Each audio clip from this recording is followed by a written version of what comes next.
I arrive where unknown earth is under my feet. I arrive where a new sky is above me.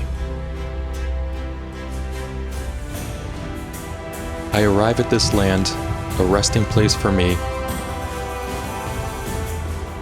O Spirit of the earth, this stranger humbly offers their heart as food for you. Here we go. Woo!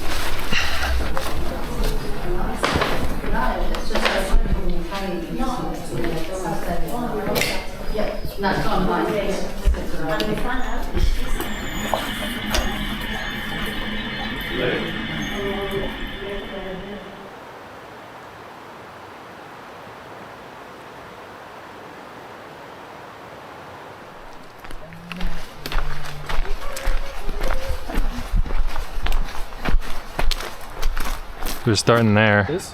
We're gonna go, Or yep. is it this? Nope, we're going out this way to this hut. That's night one. Tonight? Yeah. And then we're going around this. The long dotted one too? Yeah. Ooh.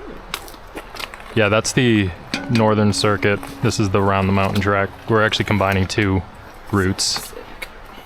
What?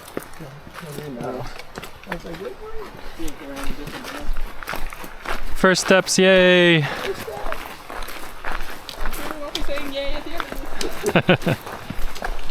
Right at 4 p.m.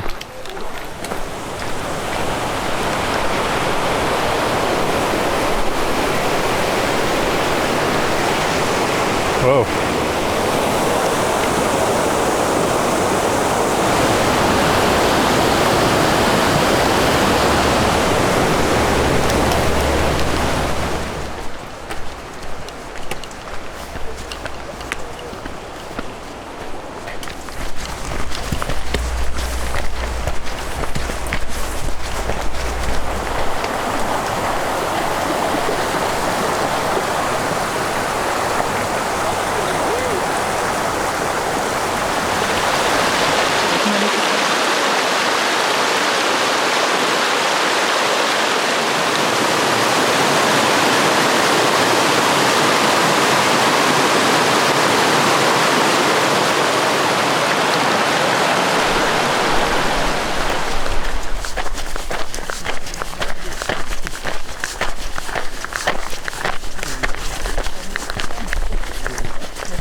Feels completely surreal that we're finally here doing this. We just took our first steps on a 7-day backpacking trip, combining the Round the Mountain Trek and Northern Circuit in Tongariro National Park, New Zealand. I'm here with my brother Eric and his partner Stag. It's all of our first time in New Zealand, first time in the Southern Hemisphere actually. And there were a lot of points when we weren't sure this trip was even going to happen. Just a month ago, the US government had its longest shutdown in history, over 40 days. So long that it started impacting flight schedules. So we were worried about that for a little while. And then just 2 weeks ago, this park suffered a massive wildfire, burned 3,000 hectares in 3 or 4 days, and the park was completely closed to the public until just last Monday, less than a week ago. It reopened again. So Eric and I were texting furiously last weekend thinking we were gonna have to completely replan our entire trip the week before we left, but it reopened and we're actually here, we're actually doing it, and it just adds to this surreal feeling that we're all having right now. We're all just completely beside ourselves, stopping, taking photos. The foliage looks completely different. The birds are completely different. We were listening to a a silver eye, I think it was. Never heard anything like that before. It's just been an amazing start to the trek. Temperature is currently 64 degrees. It's partly cloudy, a lot of sun poking through the trees. Just an ideal start to this trek. I've had this trek on my backpacking bucket list for about 7 or 8 years now, and I've been committed to doing it for over a year, so I've been thinking about doing this for, over a year now, and now we're finally here. Can't believe it.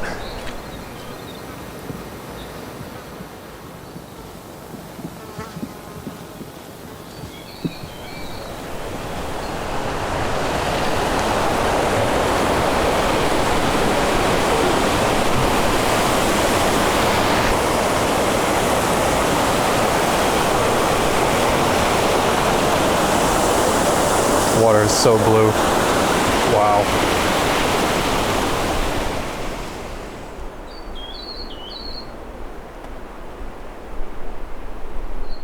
It's called a tomtit, little fluffy blackbird.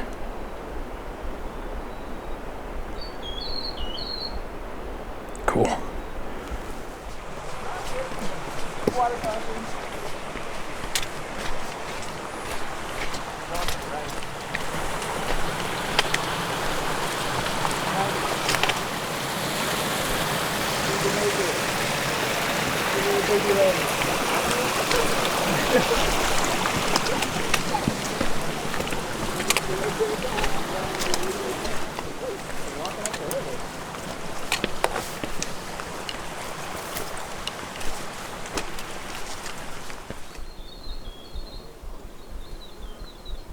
Another tomtit. I thought it sounded different, but I guess not. A couple of them calling to each other.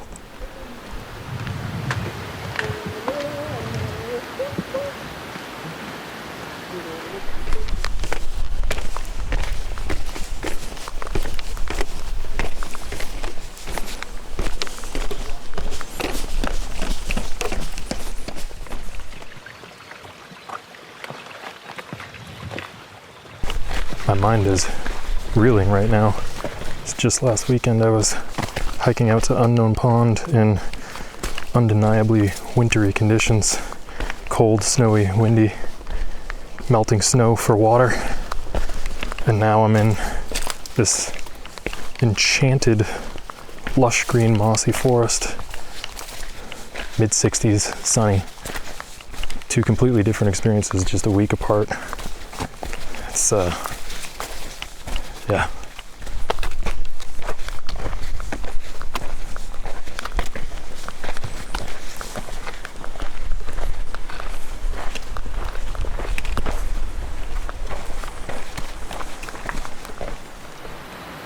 Yeah, I just take one with 2 hands and pull on it.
We're making our way to Hakapapa Hut for the night, about 5 miles outside of Hakapapa Village, where we started.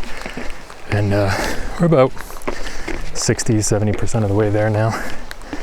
And just opened up to this amazing view of Mount Ruapehu.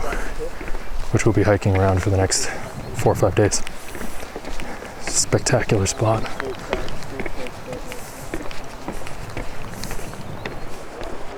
And the sun just popped out. Can't beat this. The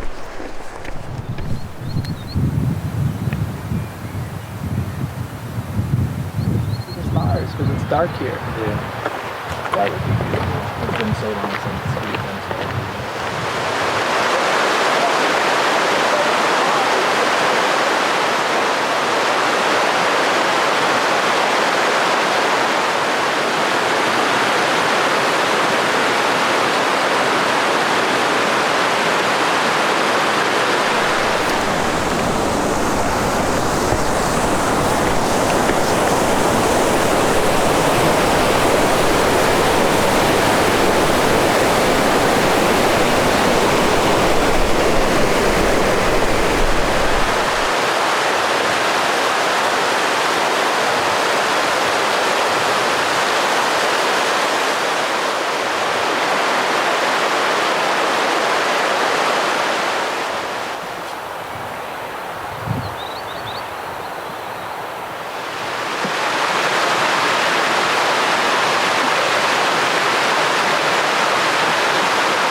You can see most of the way up Ruapehu right now.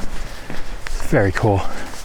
You can see all these waterfalls cascading down from the snowfields up top, undoubtedly feeding the rivers and streams that we've been crossing and walking along since we set off. Amazing.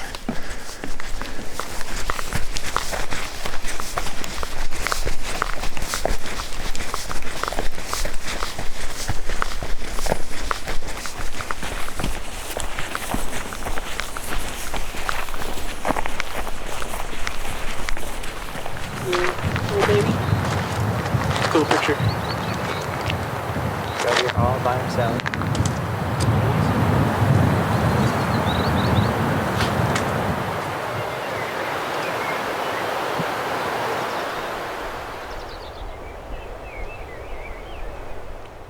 Common chaffinch.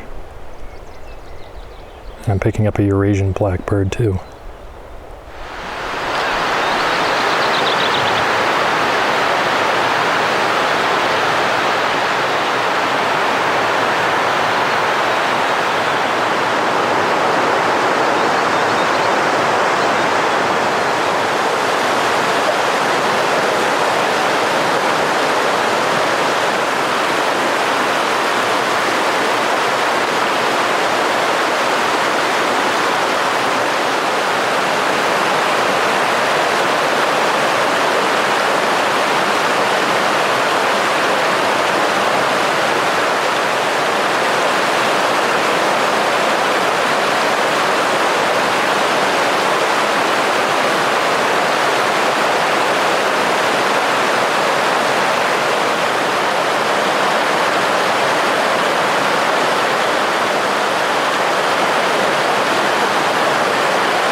Bit of a tricky one, this. Gonna see if I can skin a little less shin than stag did.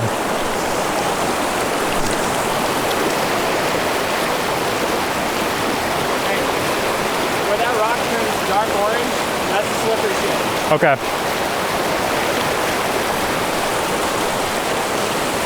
We're gonna be your anchor and catch you. Okay. Don't do what Stag did. I'll try. Maybe it's right here, but this is slippery. All right. You guys ready? Yeah. I'm gonna try to like go one arm for each of you, all right? Okay, yeah, I'm anchored. All right. On 1, 3, 2, 1. Nice, thank you. Yeah.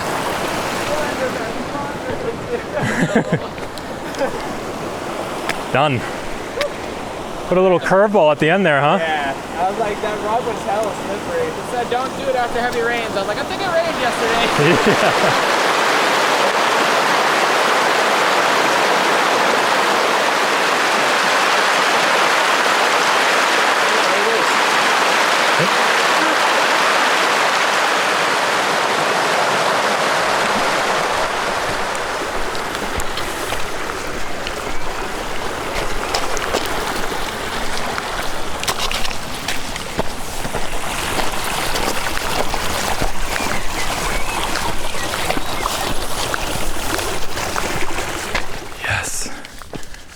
Finally made it. Took a long time to get here. Boy, does it feel good.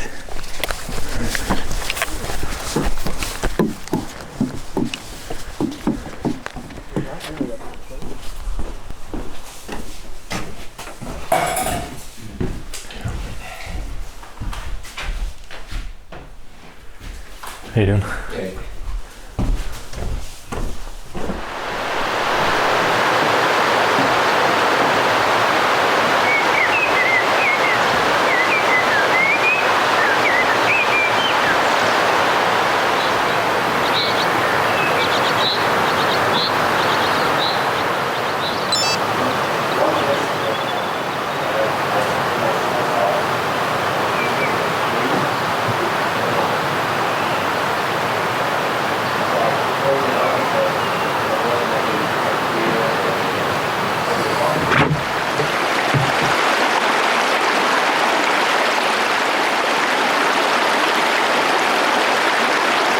Okay.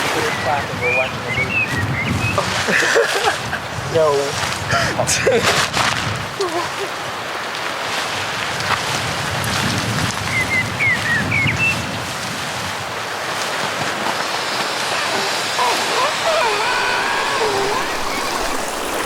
Really could not have asked for a more ideal day.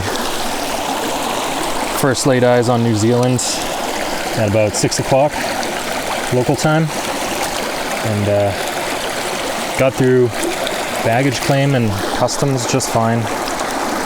Met Eric and Stag in that line actually, and then got to drive on the left-hand side of the road in a right-hand drive car for the first time as well. It was a little tricky at first, but I got the hang of it actually by the end of the drive. Actually, the thing that really confused me the most was the directionals are on the column to the right of the steering wheel. So multiple times on the trip, I went to take a corner and accidentally turned on my windshield wipers, which I'm sure is a dead giveaway to locals that you're a tourist, but got a good laugh out of the guys, so all's well that ends well. Yeah, fun drive, and weather today so far has been absolutely magnificent. Oh wow, I just noticed you can see a bunch more snow in Ruapehu too. It cleared off quite a bit. But it's been a really, really long trip. I had a 23-hour flight, including a 17-hour straight shot from JFK Airport in New York all the way to Auckland, which it's actually the longest plane flight I've ever been on. It beat the 16-hour flight I did also from JFK to Taipei in Taiwan. That didn't end with that. It's also a 4-hour drive from Auckland to Hakapapa Village, where we started. And then after all that, a 5-mile hike. So, I mean, definitely worth it, but it feels good to finally be able to stop moving for a little while. It's been about 36 hours of nonstop go. But really could not have asked for a better day. And there was just so much going on and so much new stuff to see that it actually didn't feel like quite as much of a slog that I thought it was going to be. So, man, that is amazing. We haven't seen the mountain like this all day. Anyway, distracted. Yeah, anyway, very tired, of course. We're probably gonna figure out dinner and then pretty much head straight to bed. I'll talk more about like the trip and what we're doing here tomorrow once I've got a well-deserved night of sleep behind me. But till then, yeah, I'm just gonna go through the motions tonight, I think.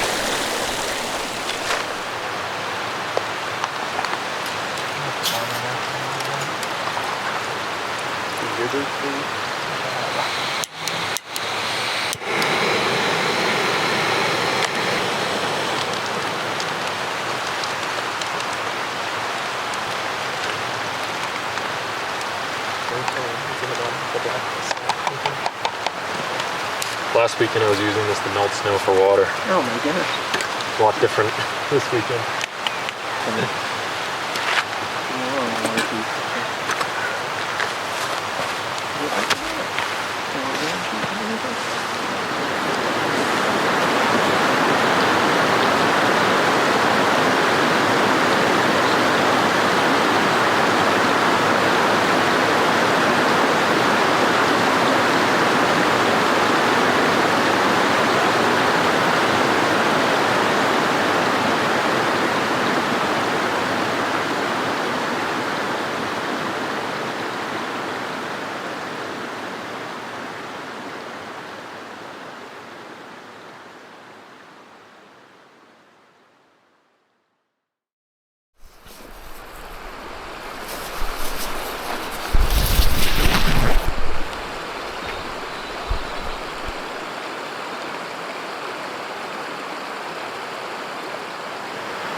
Beautiful morning here at Wakapapa Hut. Pretty much clear skies. There's a little bit of clouding in the west, but Mount Ruapehu is in full view. It's about 50 degrees, pretty easy to stay warm. And I slept like a rock. Got my full 8 hours, virtually uninterrupted. It started raining pretty much as soon as we went into our tents last night, but clearly that blew off at some point. Does that sound familiar? Bro.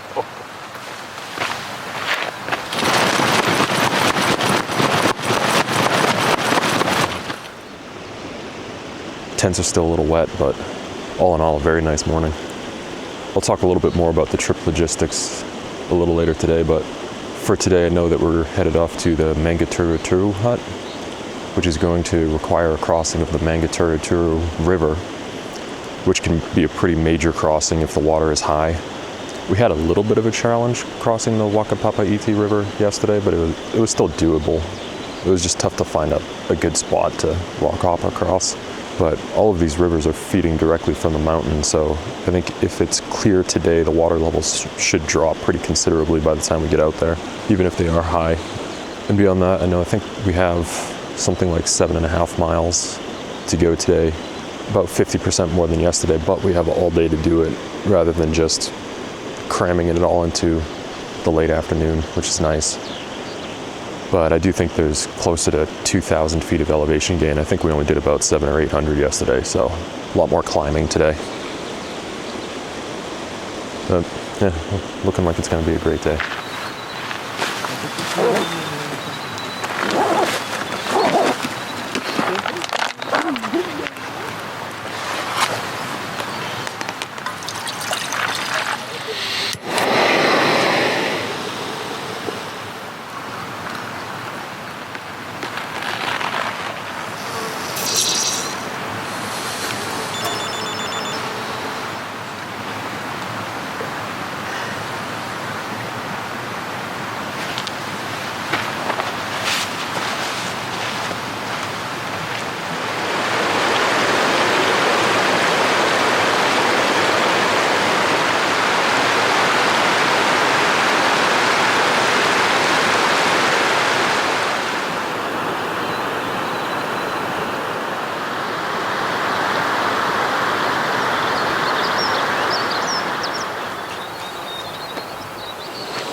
So the notes I have for today's hike to Mangaturu Hut are as follows.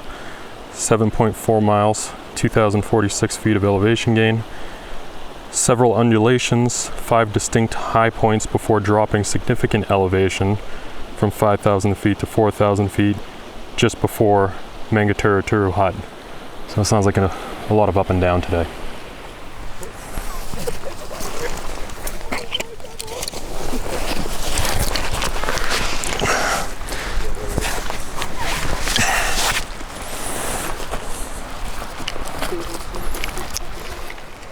I think we go up past the hut.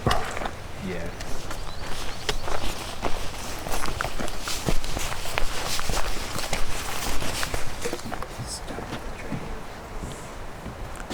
We're doing it. Come on, it's literally the first full day. The temperature was about 43 degrees when I woke up right around sunrise, around 5:30 a.m. But the sun poked up over the ridge around 7, warmed things up quite a bit. We just left camp about 8:15. Temperature's now 55, but the cloud cover has increased significantly in the last half hour or so, and I just got a storm warning on my watch, so might be a little bit of wet coming our way today, but we'll see.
So at this point, it looks like we just finished climbing up the Whakapapa Valley, and now we're hooking south, and we're going to begin to climb this big ridge line that was kind of off to the right when we were looking up at Ruapehu from camp.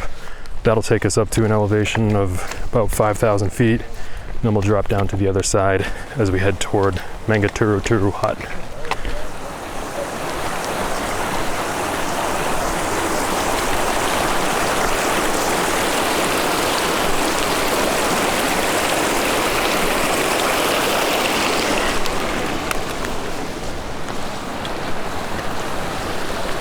This is probably the same stream that was running by camp, coming from way up off the mountain. Time is 9 a.m. Looks like we just got over the first undulation, but the second undulation looks like it has the highest climb of the day.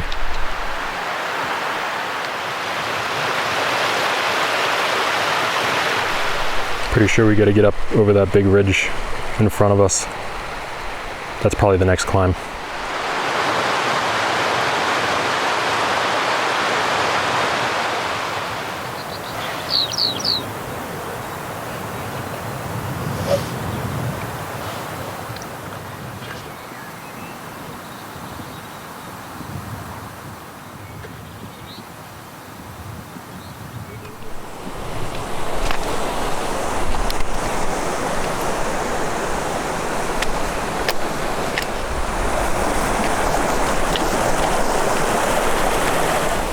Right here.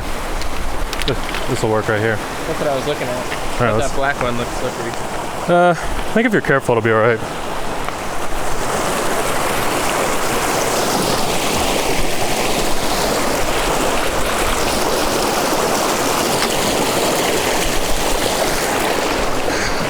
That was fine.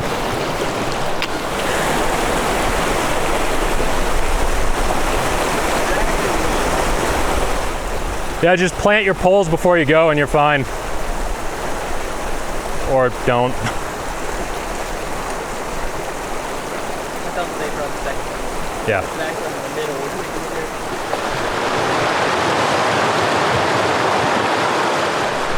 Just crossed the bottom of the first big valley, starting the second climb now. Second climb appears to have the most elevation distance between the bottom and the top, so it'll take a little while, but we'll just take our time. So we're about 20% of the way through day 2 of this 7-day hike in New Zealand. It's Thanksgiving week, and what we're going to be doing, we're on the North Island in Tongariro National Park, and we're combining a hike called Round the Mountain, which circumnavigates Mount Ruapehu, which was the big mountain we've been looking at for the past day. We're combining that with the Northern Circuit, which is a very famous hike here in Tongariro National Park that goes past Mount Ruapehu, which is the filming location of Mount Doom in the Lord of the Rings series. And that was kind of the focal point of this entire trip. The Round the Mountain hike, if you just go around Mount Ruapehu, usually about 4 days, and the Alpine crossing is usually a couple of days. So this is kind of like a 6-day itinerary, but we decided to put some mileage behind us yesterday rather than spending the night at Hakapapa Village, because it makes today a little bit easier.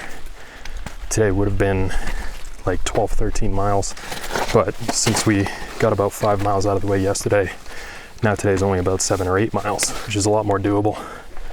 And I think we're all glad that we chose to do that. I kept the days relatively easy, so targeting about 7-8 miles per day so that we can just take our time and enjoy ourselves.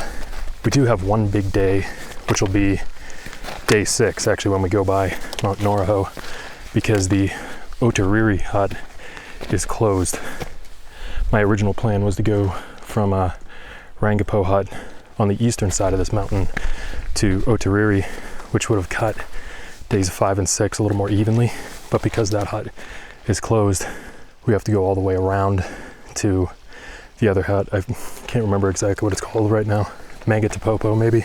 So second to last day of this hike is going to be 12 to 13 mile hike, but not really anything we can do about it. I think the first 2 or 3 days of this hike are going to be like this, kind of foresty and big sweeping valleys, but once we get around to the eastern side of the mountain, we actually enter the only desert on the North Island.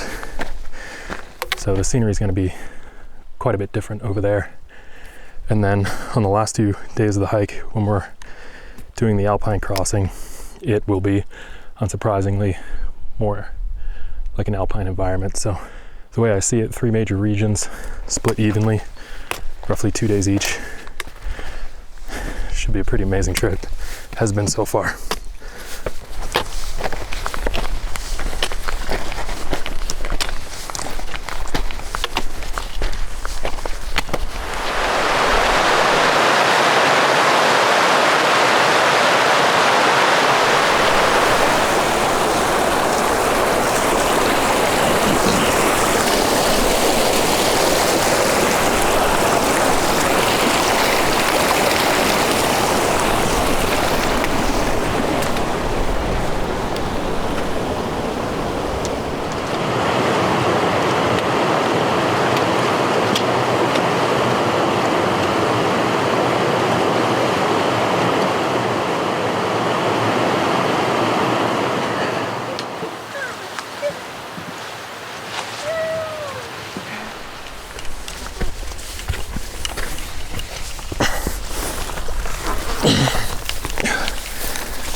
That's the valley we hiked across yesterday. Came up there, and then camp is behind that mound. Last night we made it up here, across here, and then came up this way. Gorgeous view.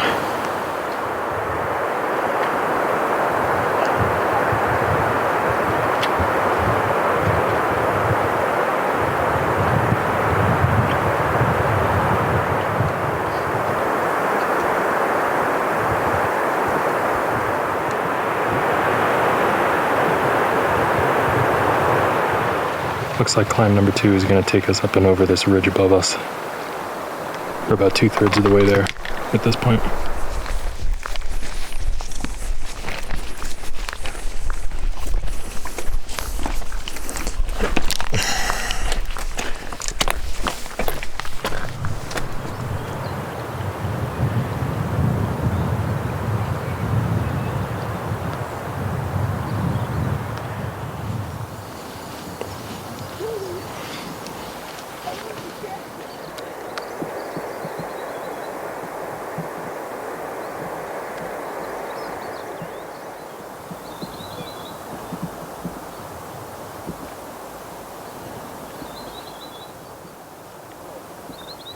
Well, we've made it to the top of climb 2. Feels pretty good. Wasn't too bad, honestly. And now we'll drop a ways before beginning climb 3, which appears to be the easiest climb of the day. And then we'll drop one more time and then start climbing all the way up to the max elevation of the day of around 5,000 feet along 2 distinct and separate climbs 4 and 5. And then once we hit that apex elevation, then we pretty much lose everything that we've gained before we get down to Mangaturuturu River, which will be a major river crossing just before we make it to Mangaturuturu Hut. I almost don't want to say it out loud, but the weather's been very pleasant today. It's been hanging around 55 degrees, and there's a light breeze that's been keeping us cool through all these climbs. And this fog is keeping the sun off of our heads, and it's also creating all these dramatic views. So couldn't ask for better today. It's been great so far.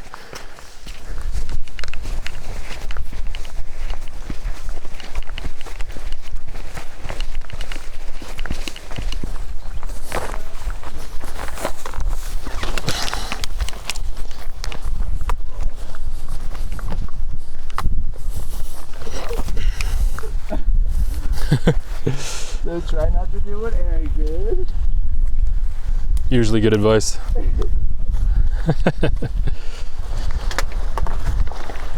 Dropping into valley number 2 as we speak, and then that up there is going to be climb number 3.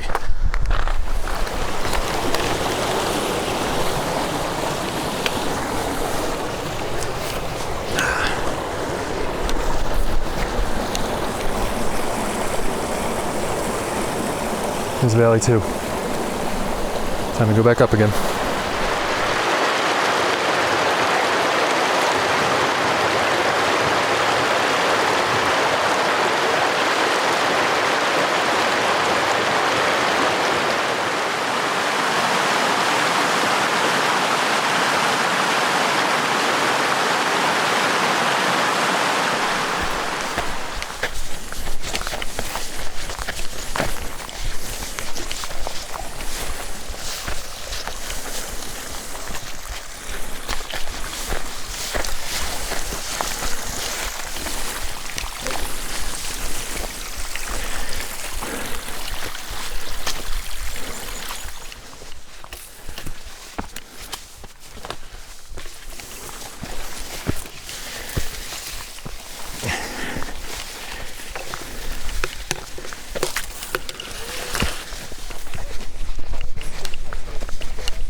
Made it to the top of climb 3.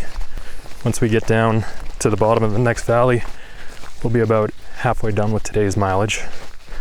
Still a lot of climbing left to do though.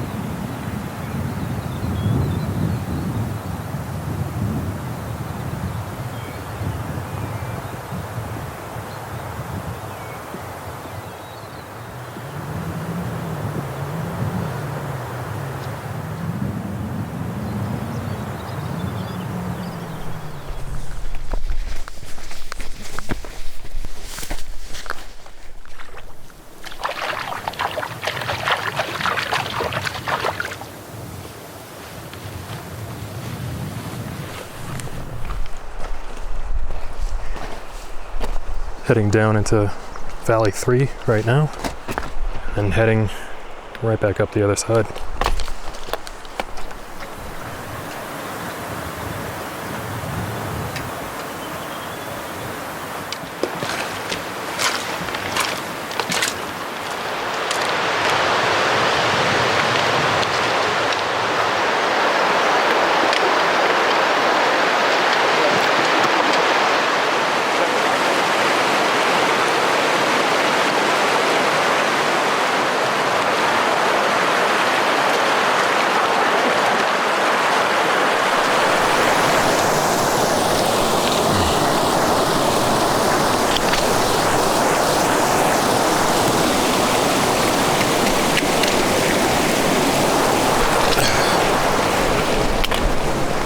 Just crossed Valley 3. Time for climb number 4. We're getting there.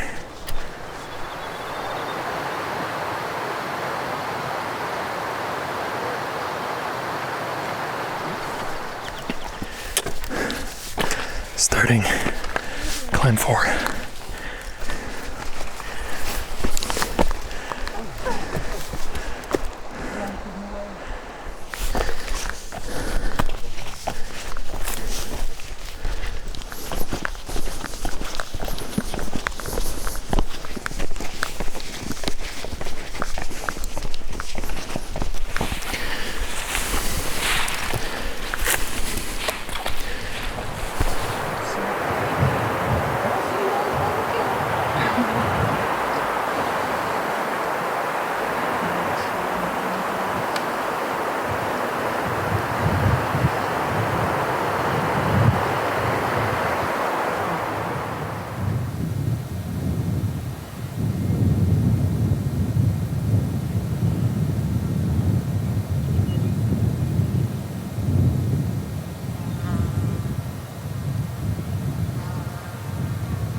So we've just arrived at the top of climb 4. 1 to go.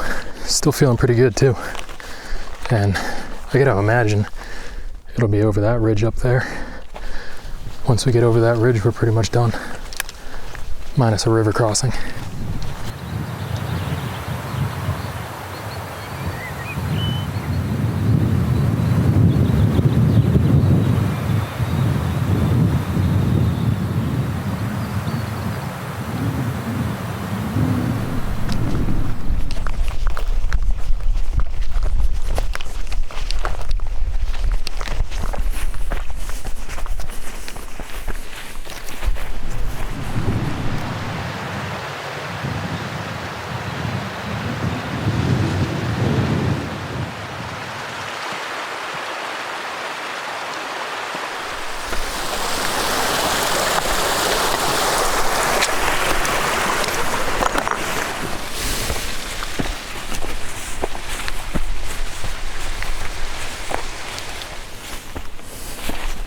Oh shit.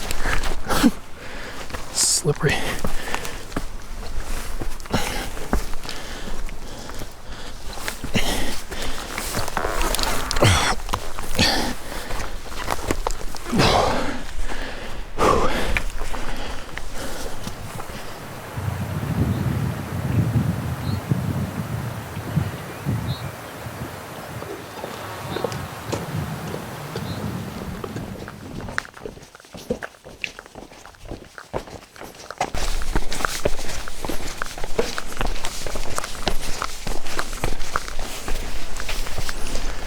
Through Valley 4, coming onto climb 5 now, last of the day.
just made it over climb number 5. We're at just over 5,000 feet. And now it's just a long descent down to the Mangaturu River, which once we cross that, we'll be pretty much right at the hut we're staying at tonight. ETA is about 3 p.m., so we'll have plenty of R&R time once we get there, which I, for one, am really looking forward to.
Beautiful. The rocks under it.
Boardwalk all the way down.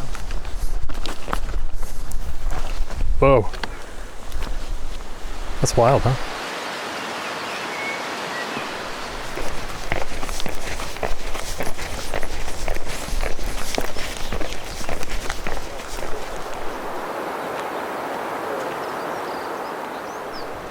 Walking the valley of the Mangaturu River right now. This is just so unreal.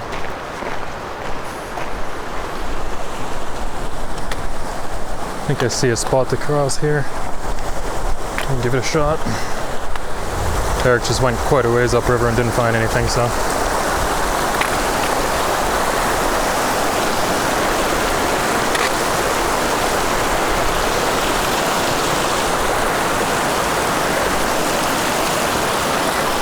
That'll do.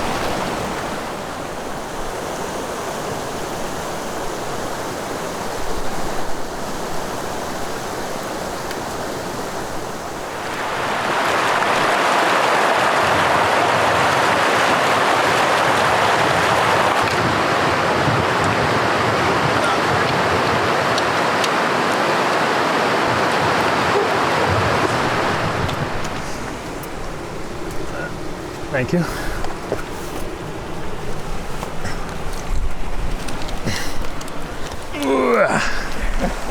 All right. Right? Yeah. Yeah, at least the rocks stay put.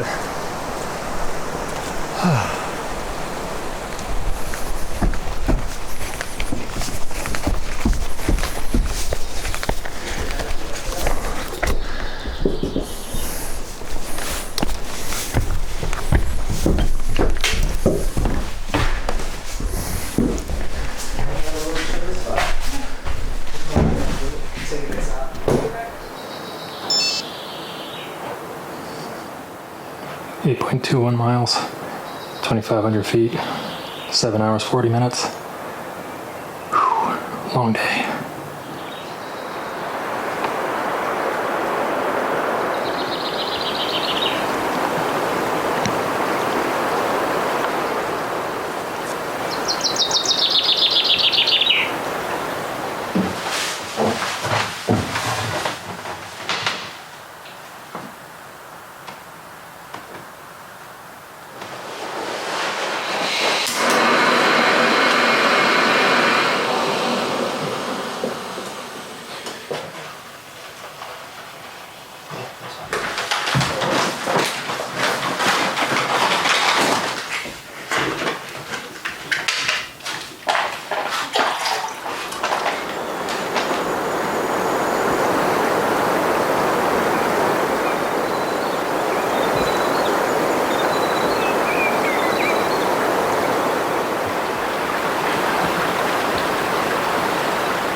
Well, we've enjoyed another pretty much perfect day here on day 2 of the trip.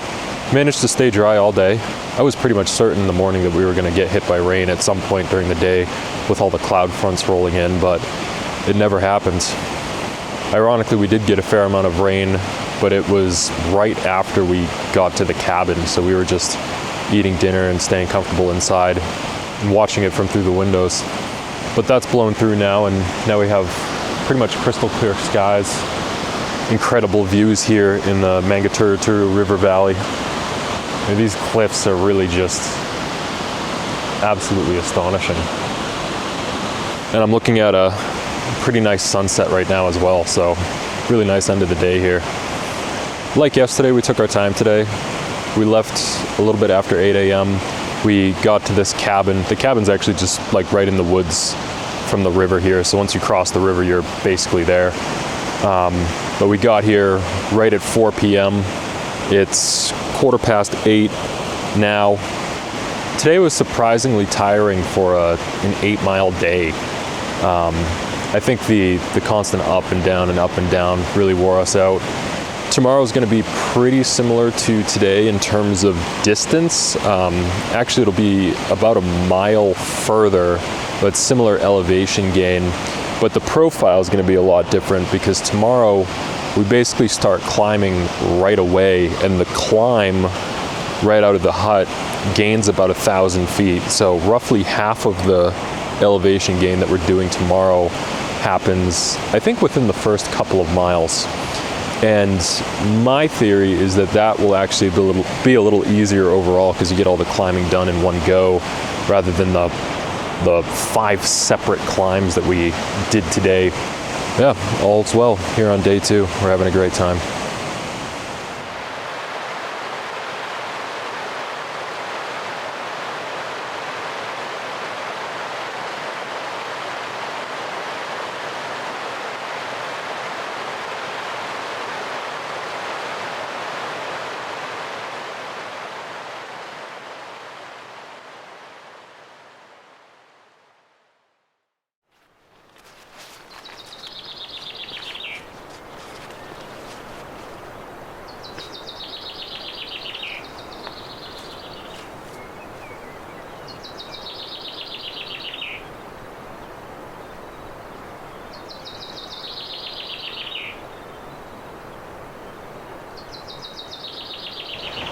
Morning, day 3. Crystal clear blue skies, 45 degrees. Gorgeous morning.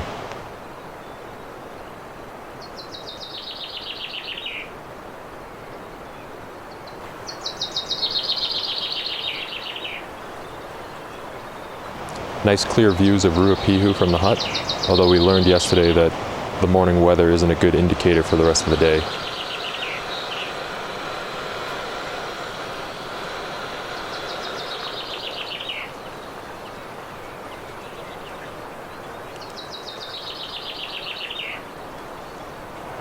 Today we're heading from Mangaturuturu Hut to Mangaihuihu Hut. My trip notes say 8.4 miles, 2,100 feet of elevation gain, with an initial climb from 4,100 to 5,000 feet in the first 1.3 miles, which drops steadily back down heading to mile 4, and then 3 mild undulations afterward to Mangaihuihu Hut. Today also features a 3-kilometer road walk down the Okahune Road, which should save us a little bit of time as well.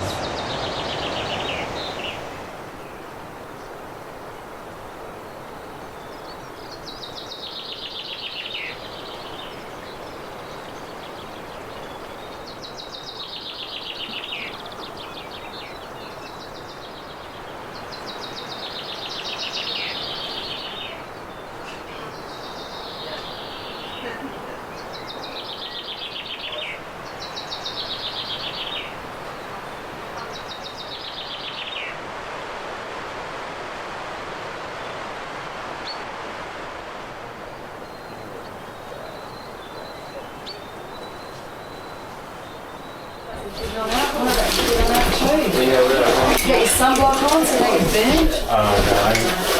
Oh no, I'm brown, so I don't burn.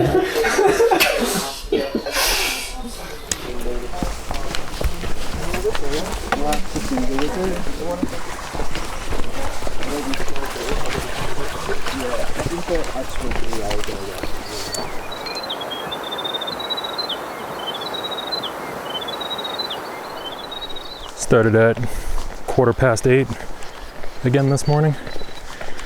Another beautiful morning. Incredible views to Ruapehu in the first steps of this track today. Lovely start. Much hotter at the start of today's hike than yesterday. I've got 74 degrees coupled with direct sunlight, so I'm already starting to sweat. We'll see how long that lasts.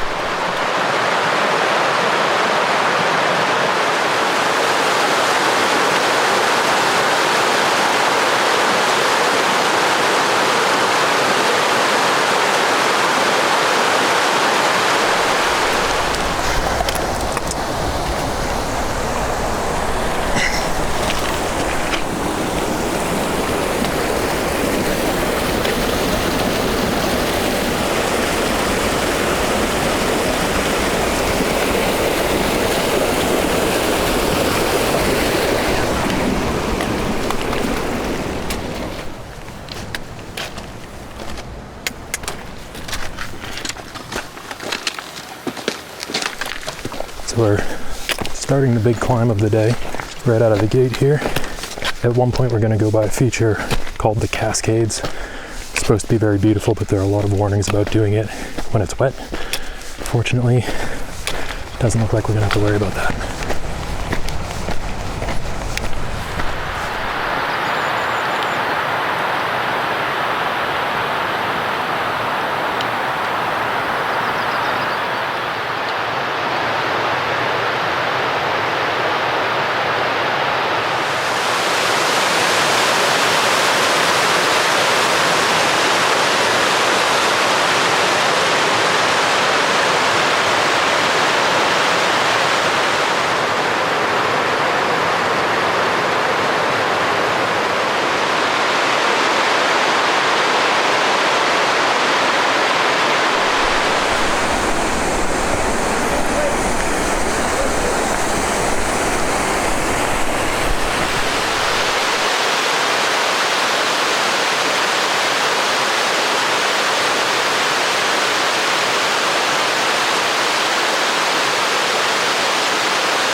I think this is the spot where they warn you it's slippery when wet.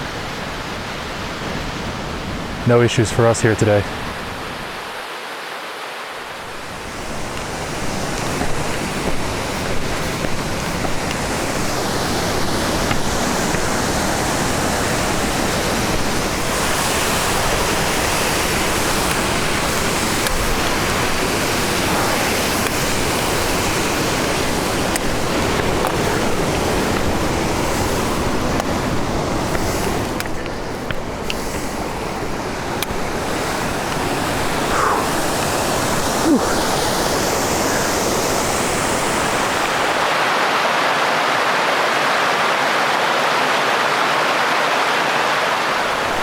This water is crystal clear. I don't know how well the camera will pick it up, but it's like liquid glass with a slight blue tint.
You can see the entirety of the Mangaturuturu Valley running down this way, all the way down to where camp was last night right here. So we're most of the way up the big climb at this point, and the classic 10 a.m. fog bank has rolled in. Temperatures dropped down to about 56 degrees. So it's feeling a lot more like yesterday now.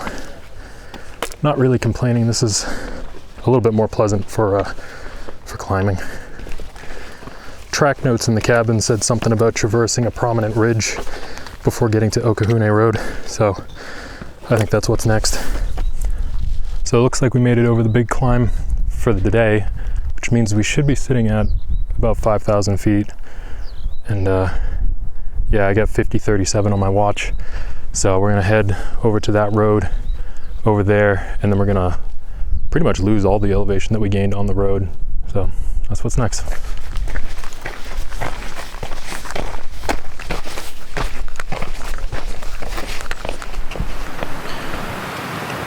That's the climb up to the road right there. You can see it's squiggling up the up that ridge. So we're well into day 3 now, and we're all feeling pretty good. The sharp volcanic rock is making our feet a little sore, but legs are still feeling strong even after that big climb. And we've all been sleeping really well. I got another 7.5 hours last night, but I'm starting to feel that incurable hunger starting to set in. It's not full blown yet, but it's starting.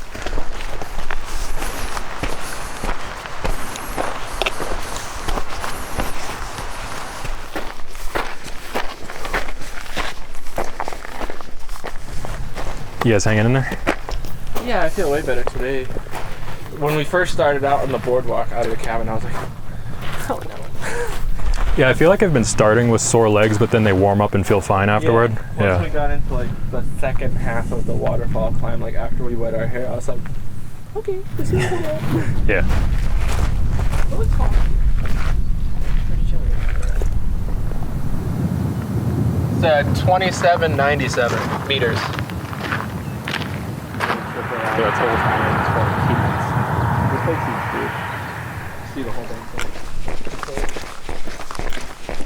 life rating too. That's the kind of house I have.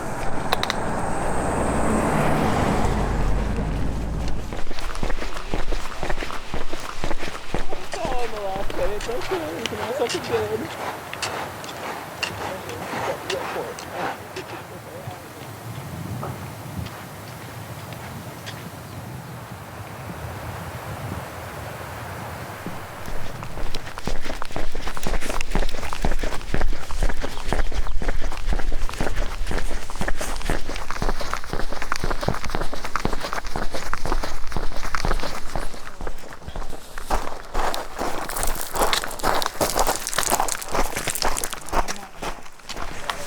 Not the most scenic section, but that was probably the easiest 3Ks of the trip right there. And we've dropped out of the high altitude alpine region back down into a forested area. Nice change of scenery.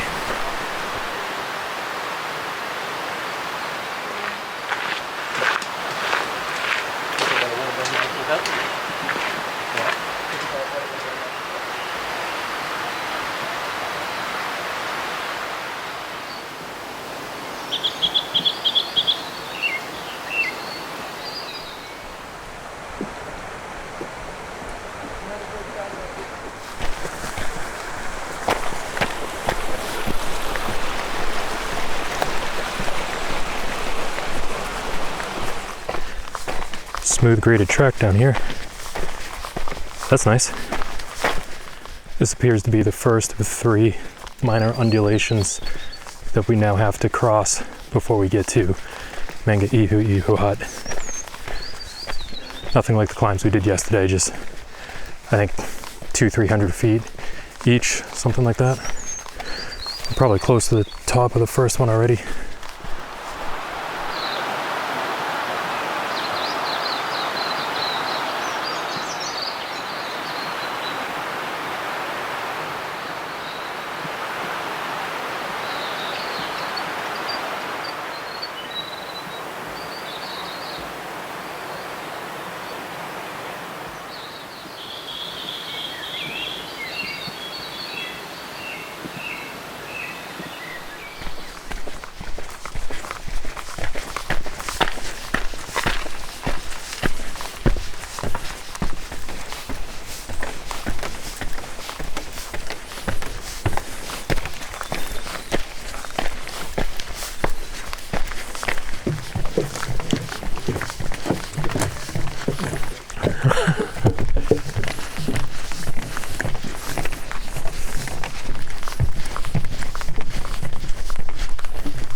Heading down into valley number 2. There's a pretty crazy waterfall right behind us. I hope this track goes up to. I'd like to be able to see it. Waiatonga Falls.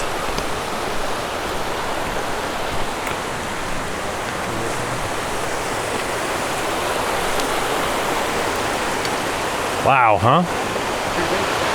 Amazing.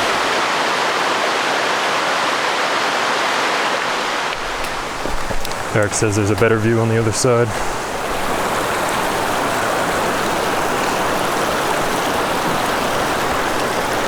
Yeah.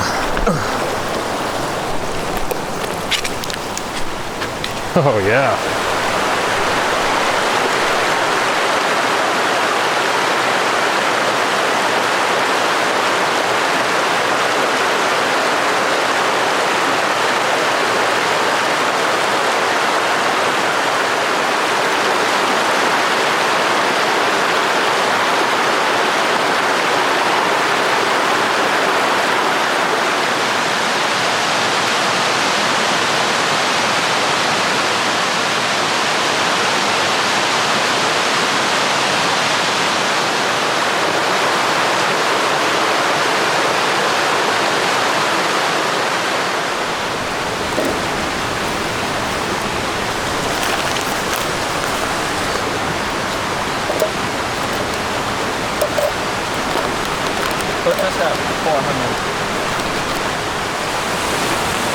An amazing spot for lunch, huh?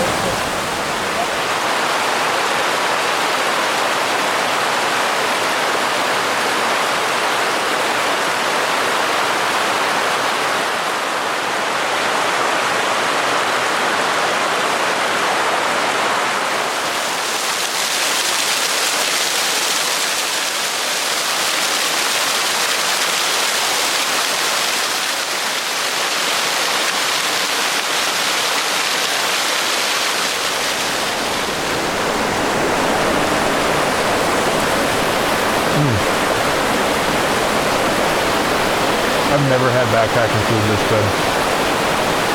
It's so good. What an amazing spot.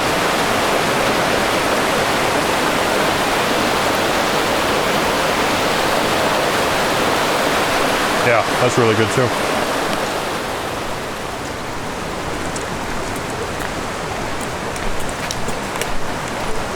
Tough spot to leave. Perfect lunch spot.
Ooh, bouncy.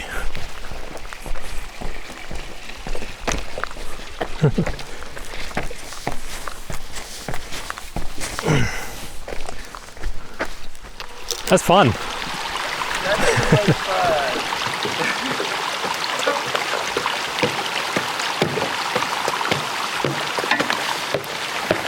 Well done, well done. Oh, shit. Wow, that was a weird bridge.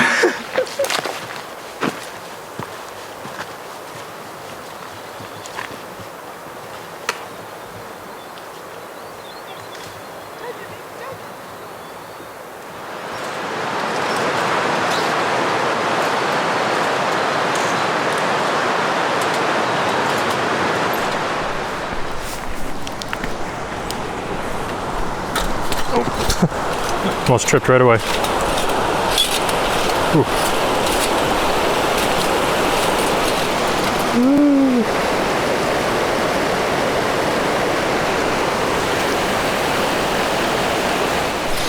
This one's so bouncy.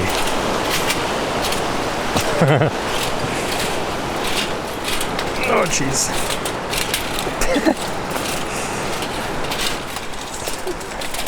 That one was weird. That one was scary.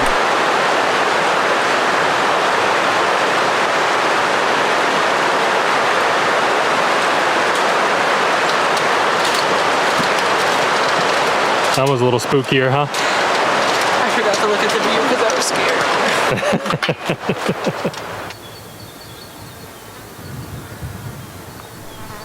scared. We're up and over the last climb now. Just a short distance from here to Ihu Hut, where we're staying the night.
Hut in view.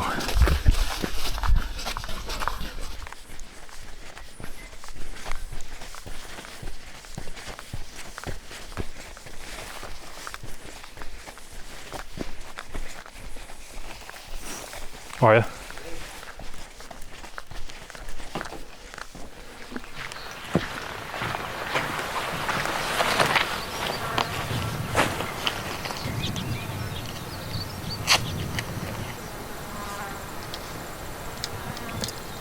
.8 miles, 2,500 feet of elevation gain, 7 hours, 16 minutes. Another big day. So last night we stayed inside Mangaturuturu Hut, and it was nice to be inside out of the rain when it was raining, but I think all of us prefer sleeping out in the tents. It's just a lot noisier when you're in a hut with a bunch of people, so we found this flat dirt patch about 100 feet from the hut. We're gonna set our tents up here. This will let them dry off a little bit too. Mine's still wet from the first night, so I never took it out last night. This pole allows my tent to be freestanding, so I can pick it up and find the best spot for it.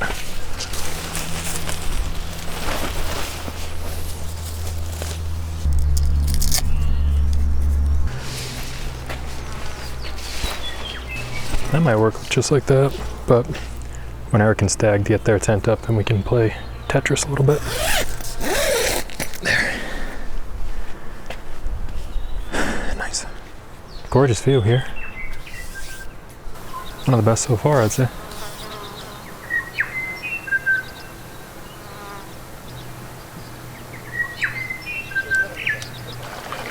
Yet another amazing day today. We actually did more mileage today than yesterday, and we did it in a half hour less time. That's mainly because we had a lot of help. 3 kilometer road walk, not exactly scenic, but definitely easy to do. And then graded track through the forest after that, and some of the most beautiful boardwalks I've ever been on. All of that combined let us cover quite a bit more distance, quite a bit more quickly. Another absolutely incredible day though. Weather pretty similar to yesterday. Started out hot and sunny and then clouded over around 10 a.m. and it's pretty much been that way ever since. We avoided rain yet again, which is great. And it's been pretty cool. I think it hovered right around 60 degrees, give or take a couple degrees all day. This is like absolutely ideal hiking weather.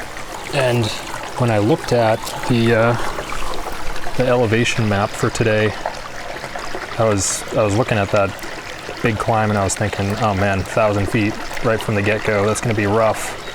But it ended up being just the most beautiful cascading waterfall we were just climbing right up next to. And the result of that was, by the time we got to the top, we hadn't even realized that we'd climbed all that. We just were like, oh, we're at the road now? Okay. Oh, and the waterfall for lunch. It's one of the nicest waterfalls I've ever seen. It was like out of a movie. Stopping there for lunch was a good call. We made it to this hut a little after 3 p.m. I think somewhere between 3:15 and 3:30. There's already a few people here, so we've got our tent set up just below the hut. Beautiful view. At this point, we're pretty much due south of the mountain. And tomorrow, I'm going to head to Rangipo Hut, which is on the eastern side. And I'm really excited about that because over there is the only desert on the North Island of New Zealand. And it's supposed to be just really remote and kind of isolated feeling. And yeah, I've been looking forward to checking out that section ever since I was planning this trip. So tomorrow's going to be really cool.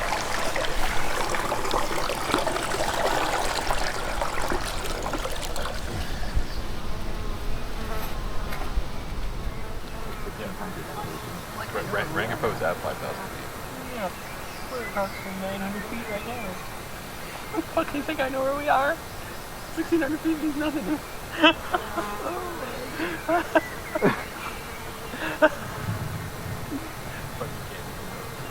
food's ready, by the way. Oh yay! Stop talking to me. With pleasure.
Morning, day 4. I think I'm starting to sense a pattern with the weather here.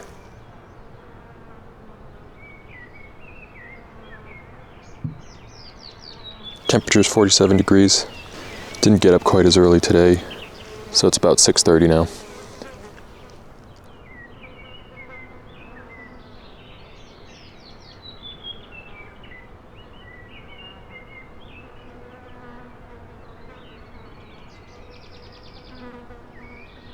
Trip notes for today are going from Ihu Hut to Rangipo Hut, 6.37 miles, 1,900 feet of gain. A steady climb from 4,250 to 4,850 feet over the first 3 miles.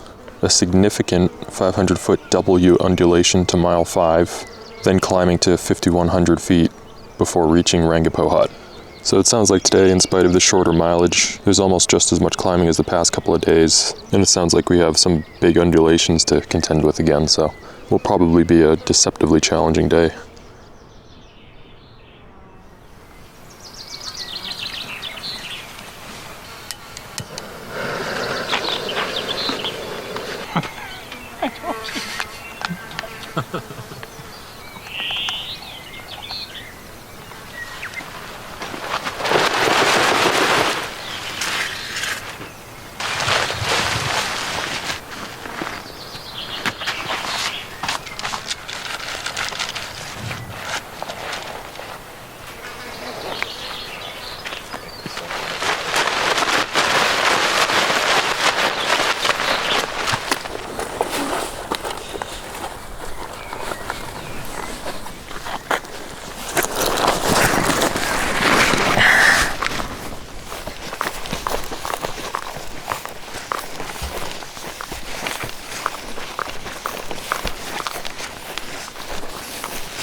So we got up an hour later this morning, so we're an hour later on trail.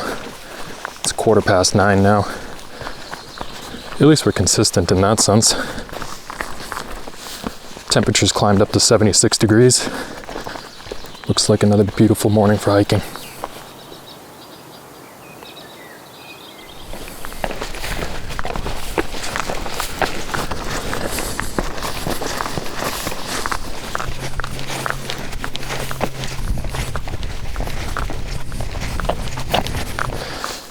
So after staying in a hut a couple nights ago and then camping out again last night, I think we all prefer camping out. Eric went in the hut this morning and he said that there are 10 people in there, and that can get a little crowded and a little noisy, and it's just nice to have your own patch of ground. So I think we're likely to camp out for the rest of the trip, unless we get a hut that's completely empty, but it's seeming like that's unlikely.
A lot of this minor up and down type stuff in the first couple of miles of the day. Doesn't look like we're getting our 10 a.m. cloud bank. The skies are still clear blue, so a lot hotter and sweatier than days past, but not complaining. I'd say it's an appropriate climate for hiking into a desert.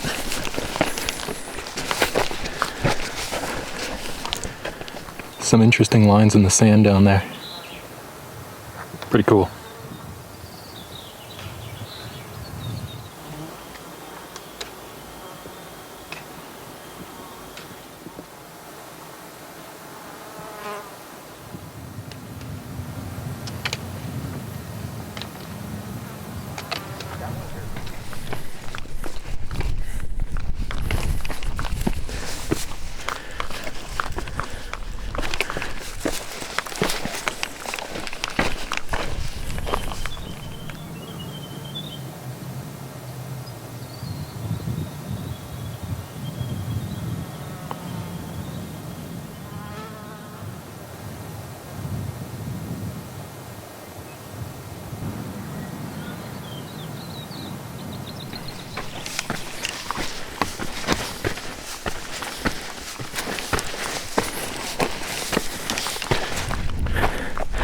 Looks like we're starting to see the transition already.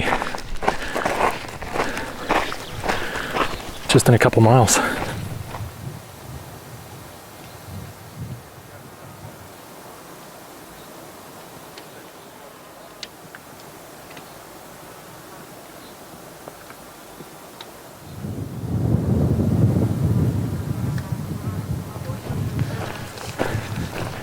Starting to think about water a little bit. I went through my 1 liter bottle very quickly on the trail because it's been a lot hotter today. And the map shows that this region has a lot of little streams, but we've been over a couple of them now and they've all been dry. Still have my 500 ml electrolyte bottle, so I'm not worried yet, but hope we find something soon.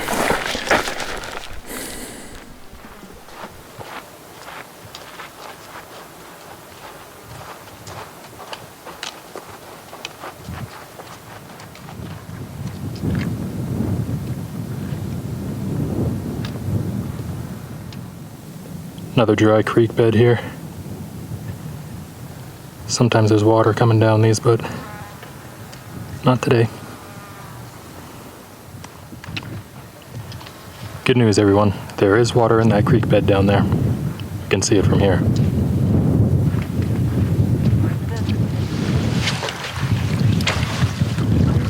Oh, it's nice and cold. Yeah, it goes so That's nice. Amazing.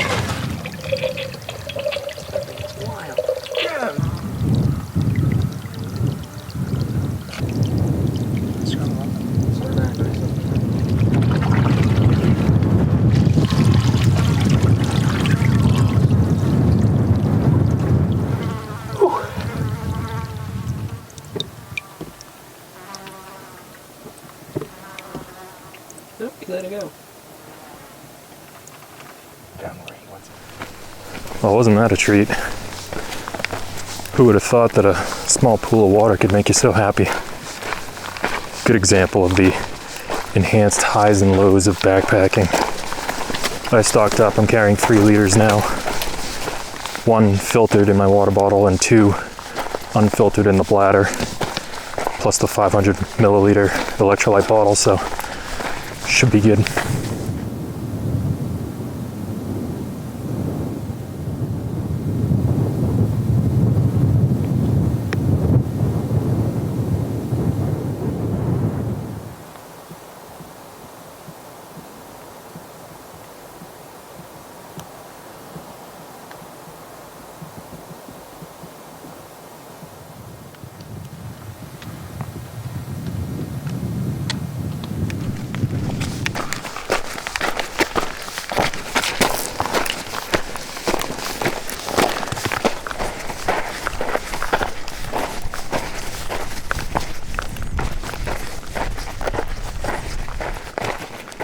Wow, this is huge.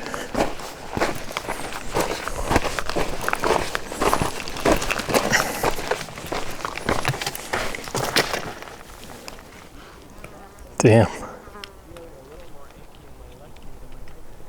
This is probably the W-shaped undulation I had in my trip notes. So we'll probably go down this, up that ridge, and then I can kind of see another ridge just like this on the other side. So we'll go down and up again.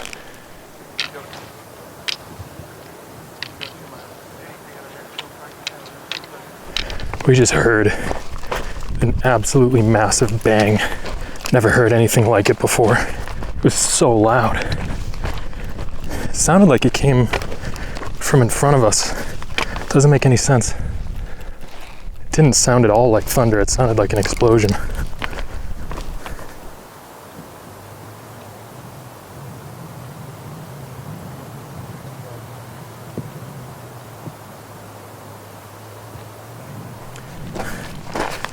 Okay, I've been thinking on it for a couple minutes. I think I've got it figured out. It's very confusing because obviously the first thing you think of is the volcano right there. But I just remembered that on the maps, that was the sound.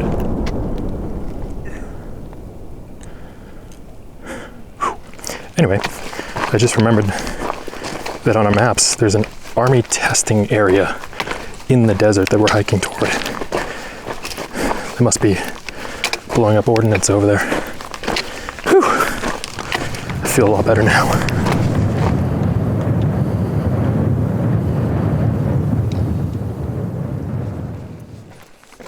I think we're roughly halfway through the hike now, so I'm going to take half of my electrolyte bottle now, and I'll have the other half maybe 3/4 of the way in. I've just been sweating and drinking a ton, so I don't want to deplete my body's resources too much.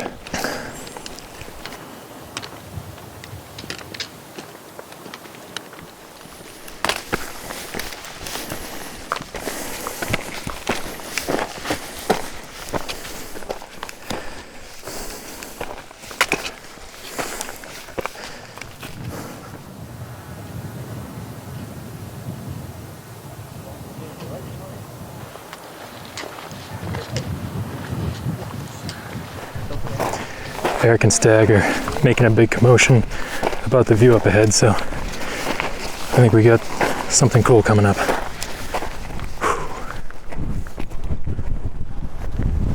Whoa. Holy cow. That's unbelievable. That's so cool.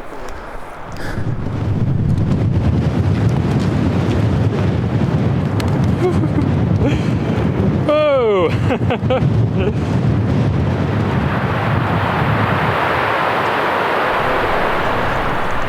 Just had a look at the map. This down here is the Waihianoa River Valley with the Waihianoa River down at the bottom. Also, that very pointy peak that came into view yesterday is known as Girdlestone Peak. This is one of the most significant river valleys on the mountain. It's up there with Mangaturuturu, which we were in, or climbed out of yesterday morning.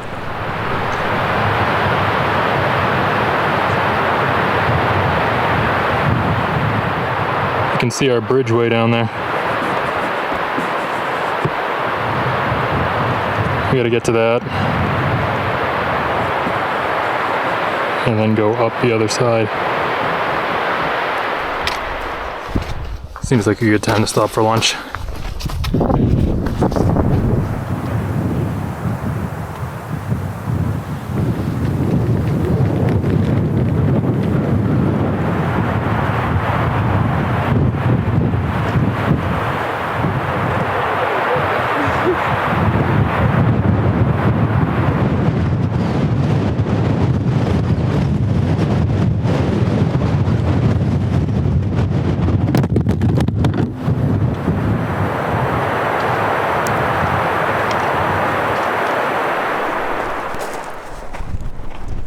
Time to get it done.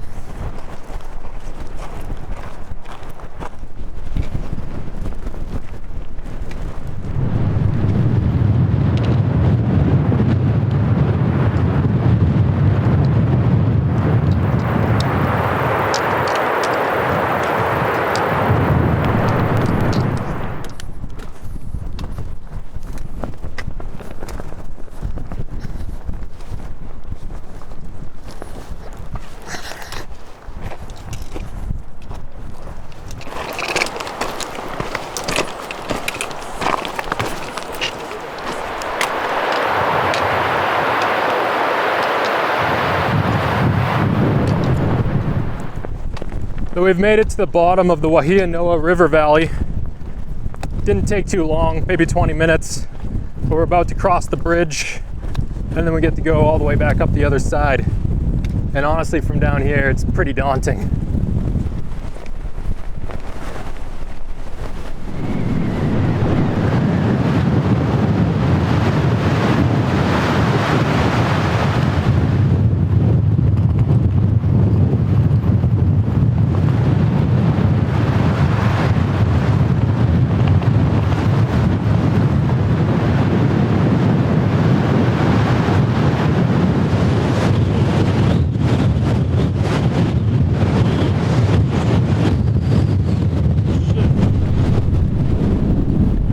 Right, guess it's my turn.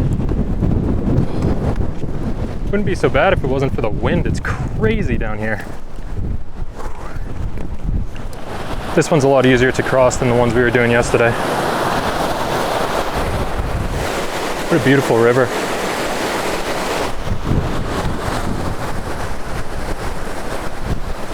Time to get off this thing. Oh!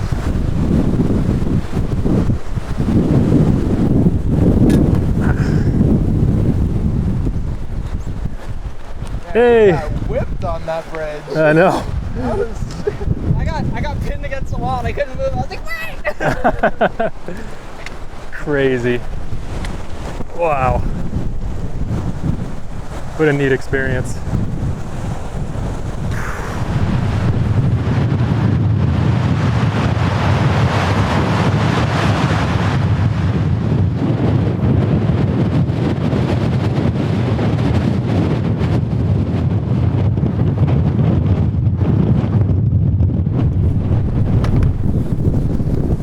Now time for the big up. Gonna take it slow. We're doing pretty well on time. I think it's about 1:30 right now. It was 79 degrees up on the top of that ridge. Down here it's 66. So I think we have to expect it to get hot again as we climb up. This sun hat has been worth its weight in gold today. I felt kind of silly carrying it around the past 2-3 days. I haven't worn it much, but today, so happy I have it.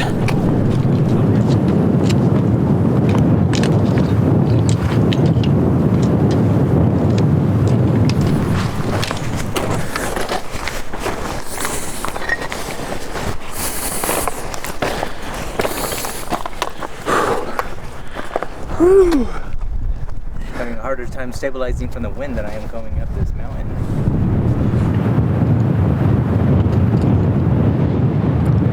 That's our lunch spot right there. You can kind of see the trail coming straight across here. That's where we ate lunch.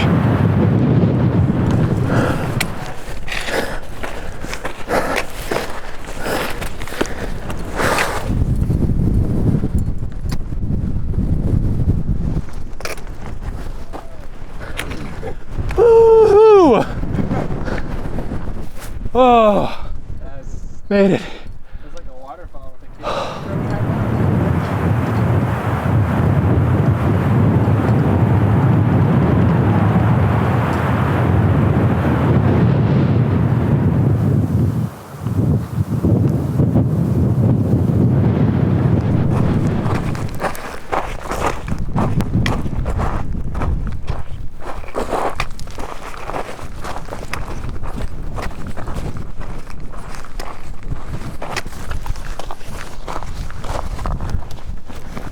Wow.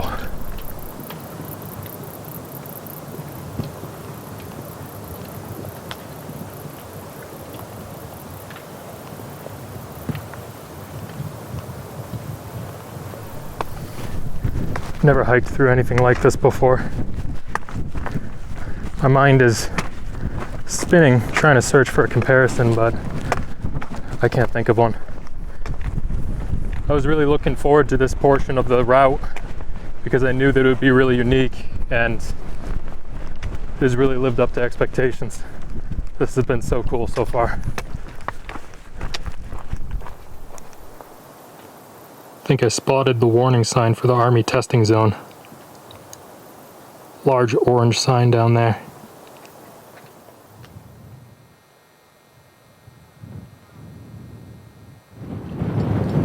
Another one of those testing ground signs down there.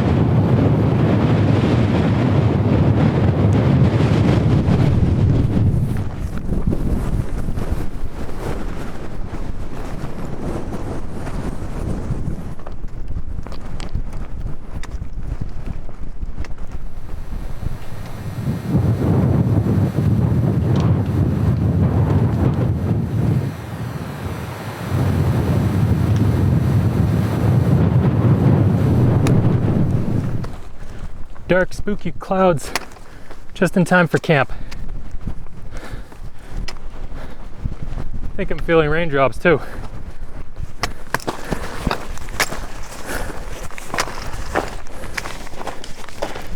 False alarm. Cloud broke up. Blue skies ahead again. Yay!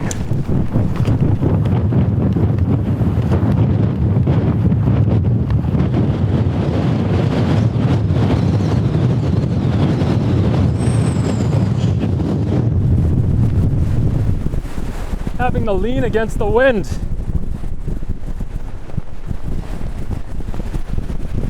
Crossing our fingers that Ruapehu is in a sheltered area. This would be really tough to camp in.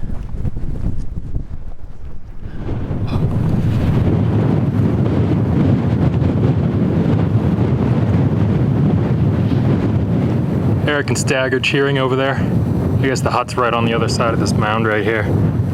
Almost there.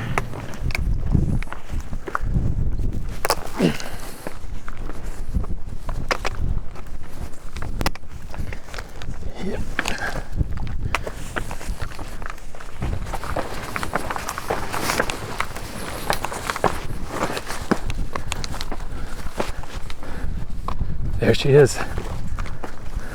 Ruapehu hut. Camp 4.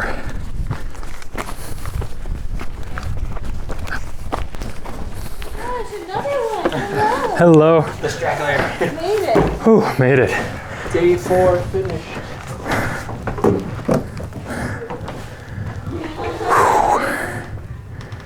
Nice. 7.43 miles, 2,800 feet of ascent, 6 hours, 18 minutes.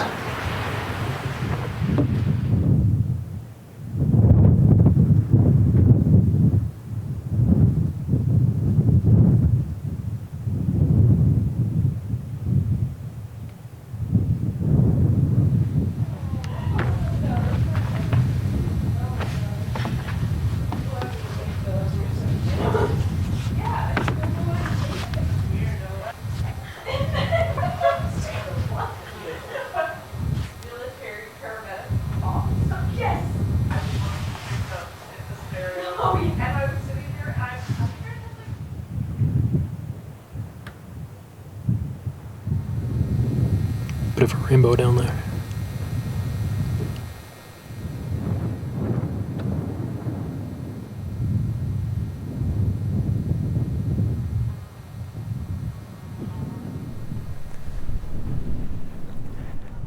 Today was quite deceptive. When I was planning out this trip, I thought today was going to be one of the easier days because the mileage was supposed to be shorter than the past couple of days. But the physical aspect of today wasn't really where the challenge was. It was the climate. Started off hiking fairly substantial elevation in the hottest temperatures that we've run into so far on this trip.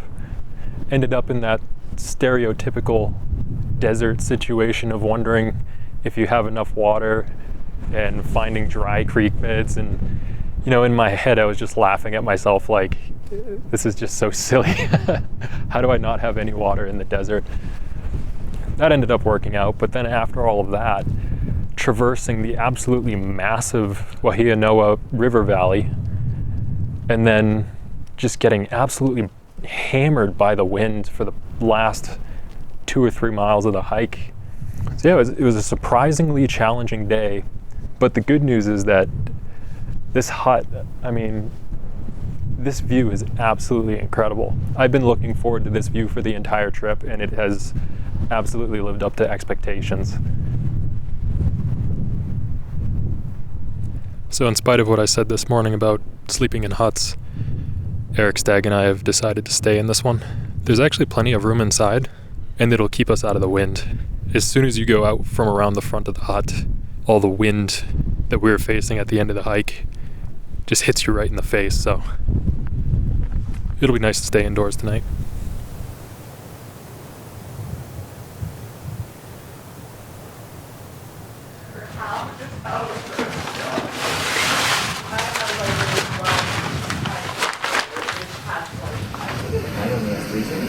Can I show you this banana photo?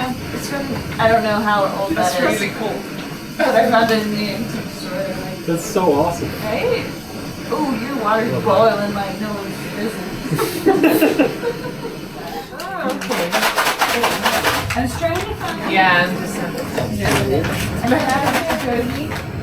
Oh my god! That's really cute. That's so cute! Day.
Absolutely spectacular sunrise to start off day 5.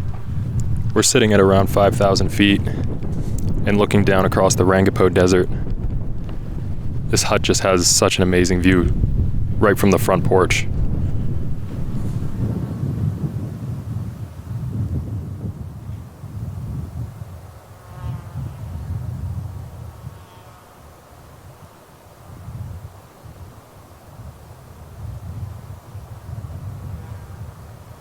The primary goal for today is to reach the Waihohonu hut. Should be 8.17 miles with minimal elevation gain, under 400 feet. In fact, today should be the easiest day of the trek because it's a steady downward descent across the full mileage to the Waihohonu hut from 5,100 feet to 3,600 feet.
boy. Wind's still here, that's for sure.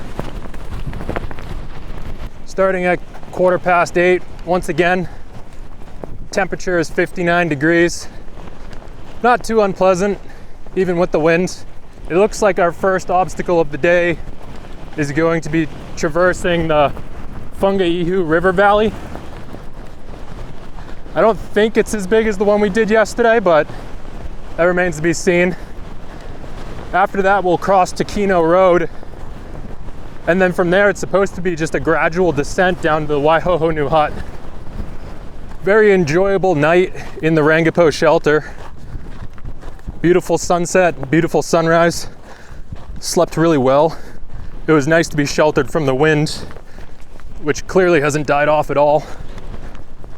And staying at Rangipo is the first time I've felt like we've really made a lot of progress on this trip.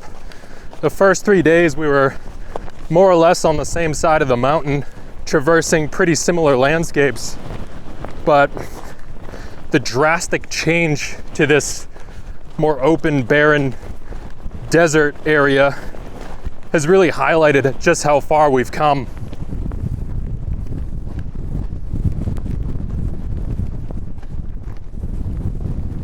This cloud in front of us looks quite scary, but right behind us is blue skies, and catching peaks at the mountaintops, they're clear as well, so I think it's quite localized.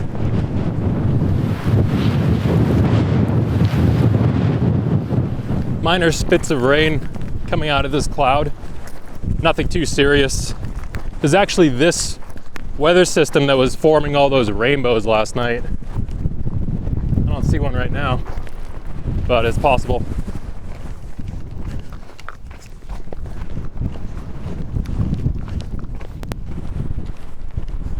We appear to be dropping into the Volcanoes River Valley now.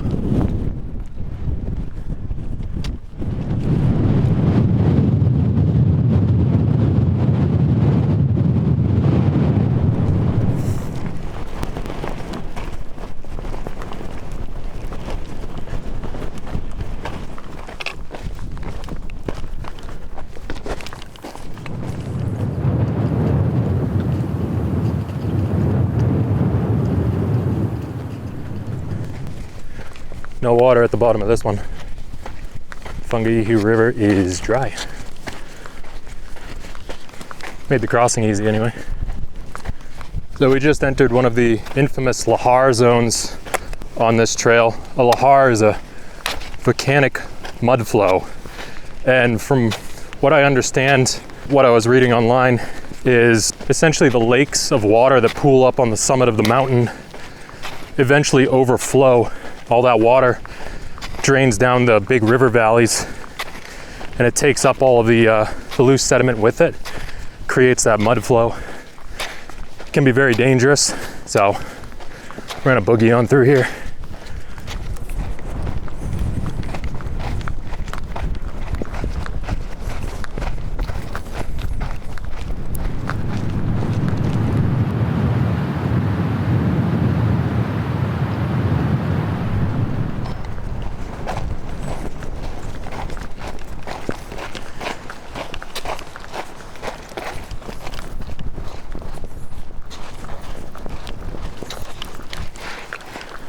Look at these rock formations, oh my God.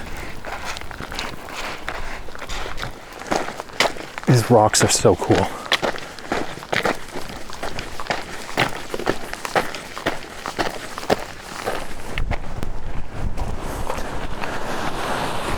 Oh, this is where the river is. Okay. Yeah. Volcanoes River. It's very silty. Not clear like the rivers we've seen in the past few days.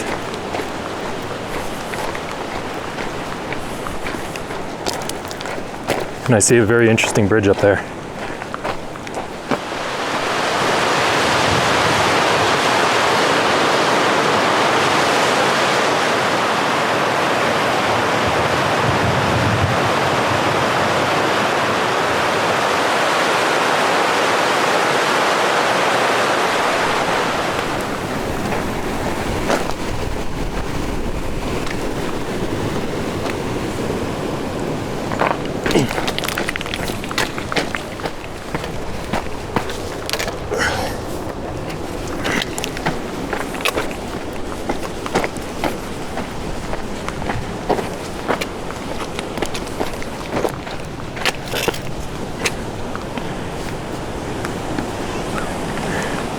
Whoa.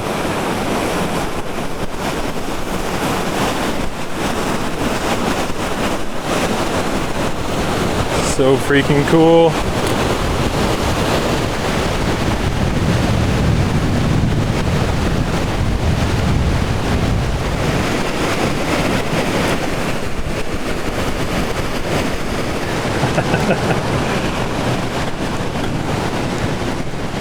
That's amazing. That's sick. Wow.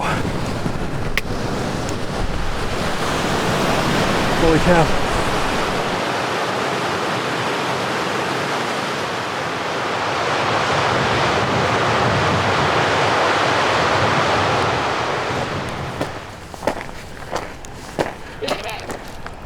We lived.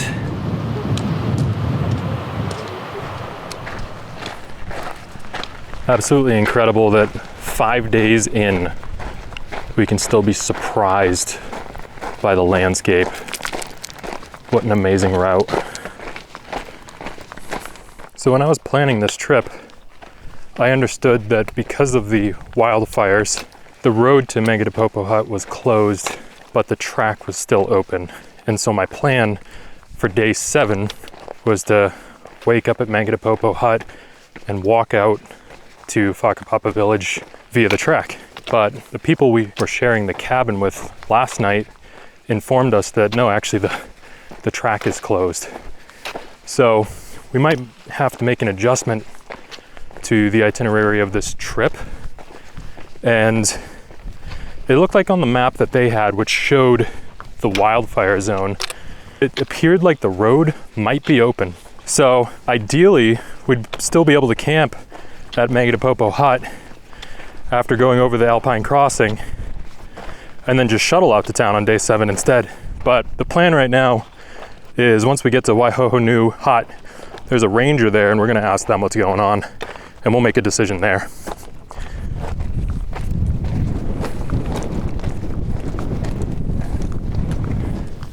So much for steady decline.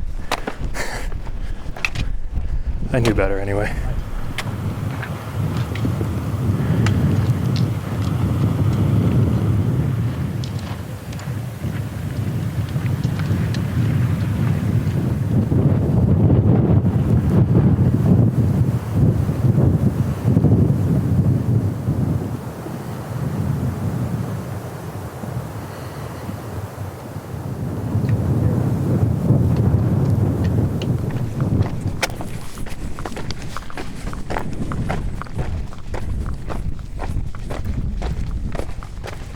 As nasty as all of that looks, it's been much more pleasant hiking today than yesterday.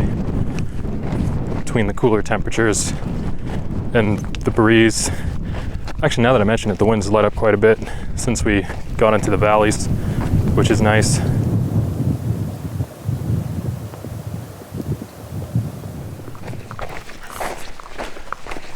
Flat and downhill? Wow, big flat. Yeah. With a rover to be driving around. Right? I see a tower up there. Yeah, I saw that. I wonder if that's the road. We have to cross a road. Oh. We're not walking down it like 2 days ago, we're just crossing it.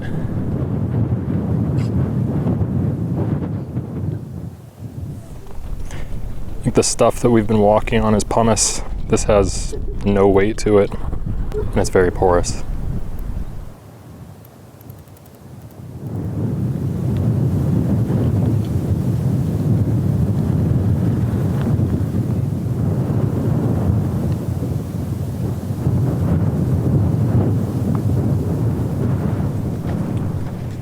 We've now arrived at one of 2 minor climbs for today.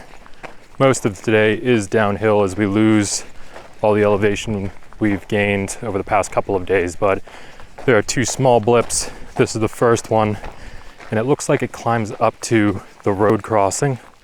So I'm expecting to see that once we get to the top of this.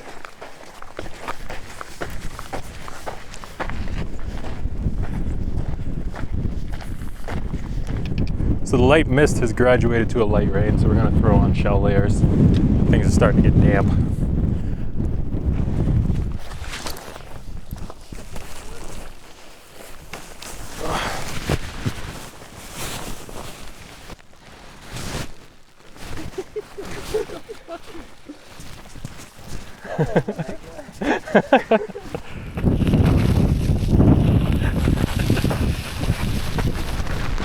Crossing the road now. Windy up here.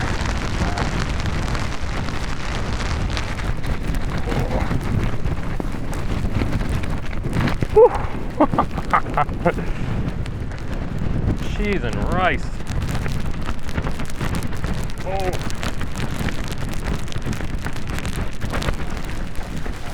I've been growing ever more discontent with my more traditional 3-layer waterproof breathable rain jacket.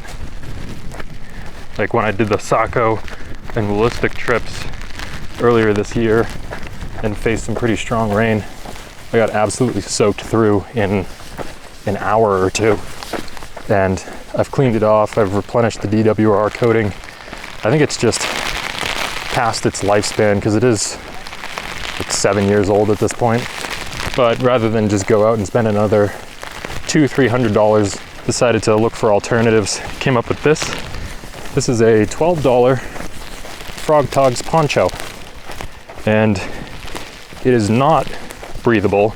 It is waterproof. It's completely waterproof. And the philosophy behind a big poncho like this is that air exchange happens just because it's so big, and so that's what keeps you from sweating out. Honestly, so far so good. And it's big enough to cover my backpack too. This is quite a beautiful valley.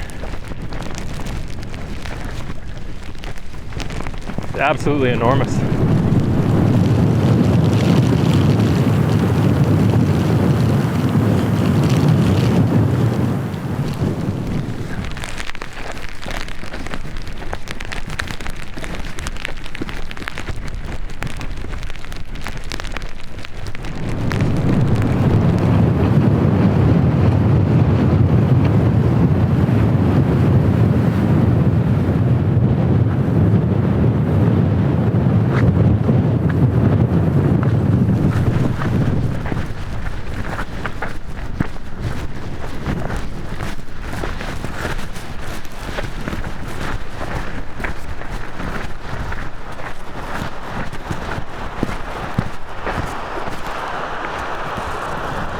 Very nice. Check out this cool tree.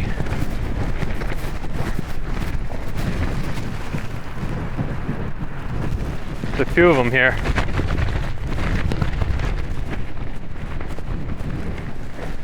I'm just about convinced to take the poncho off. Haven't felt rain in 10 or 15 minutes and the sky has brightened up considerably. Give it a few more minutes though, just in case. Never mind. Rain's back. Glad I didn't take it off now. The good news is that we're already about halfway to Waihoho New Hut. I guess time flies when you're fleeing from the rain. Looks like we're crossing that river we peaked a little ways back.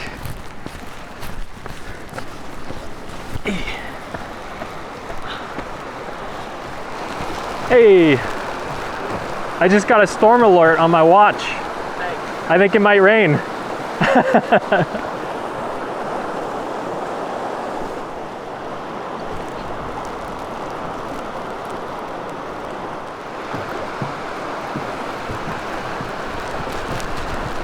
Second minor climb just after the river crossing. Doesn't look like too much.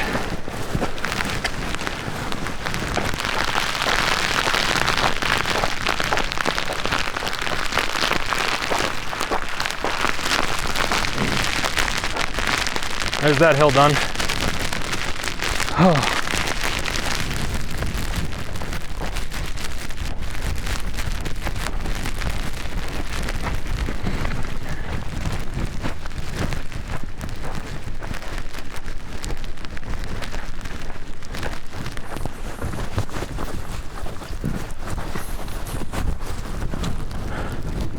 pretty over here.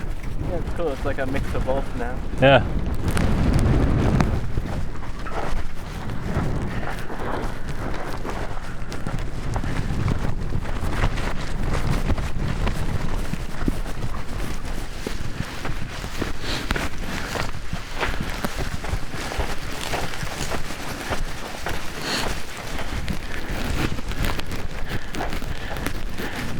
Hey, it's green again.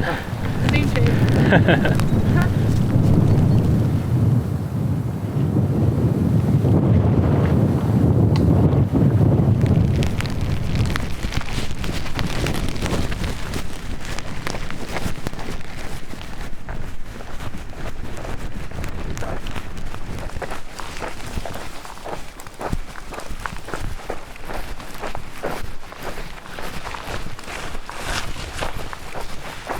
I'd say the poncho worked all right. I've been warm and dry in here all day. I'm sure there's a better solution for alpine environments where it can get quite windy, but since we dropped into the trees and the wind died off, I've been quite content in here. The clouds are breaking up a bit now and the sun's been poking out to greet us from time to time. 2 miles left to Waihoho New Hut.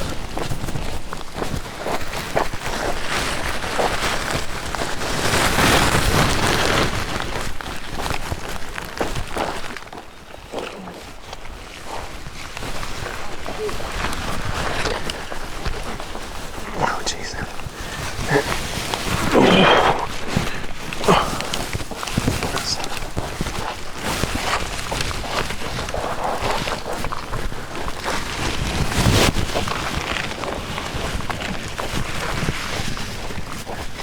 That was fun. I'm a big fan of these trees.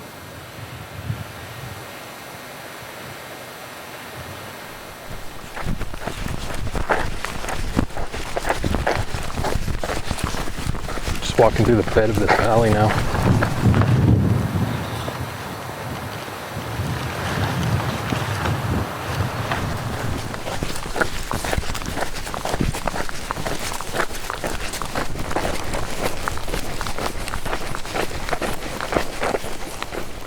So Ohinapango Spring is just upriver that way.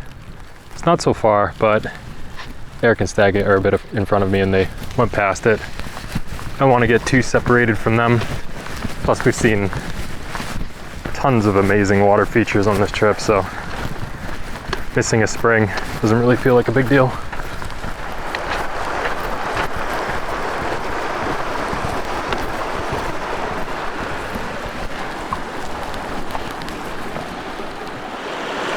Really cool how it just disappears into the trees like that.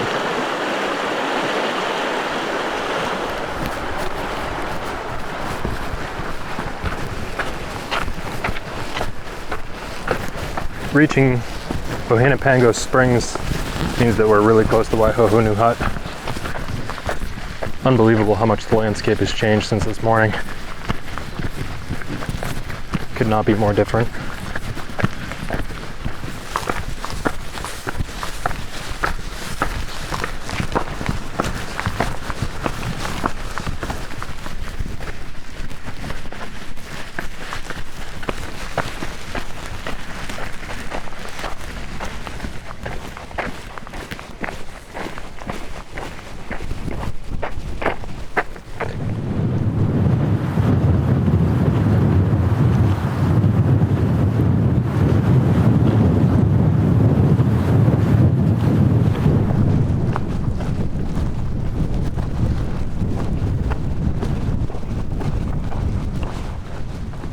We appear to have made it to the big junction.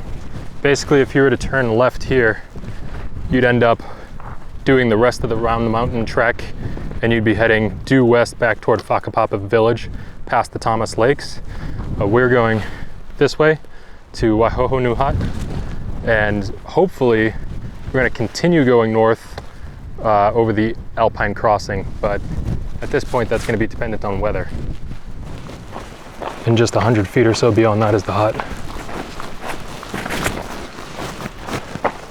It's a very beautiful hut.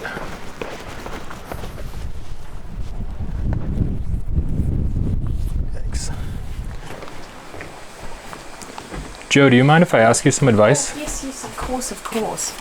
So, Sean, yes. yeah, so when I planned this trip, I was looking on the DOC website. I thought that Mangatapopo Road was closed, but the track was open. Yes.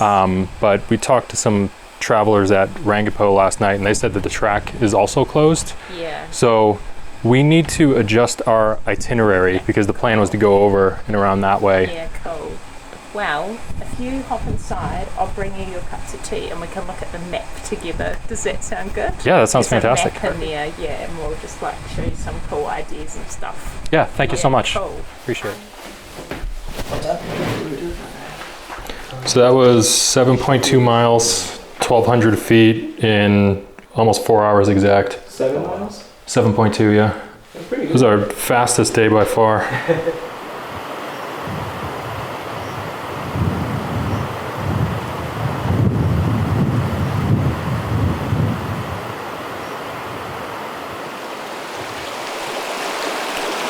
So we've spoken to the ranger at the Waihohonu hut. Her name is Jo, and she's been extremely helpful to us.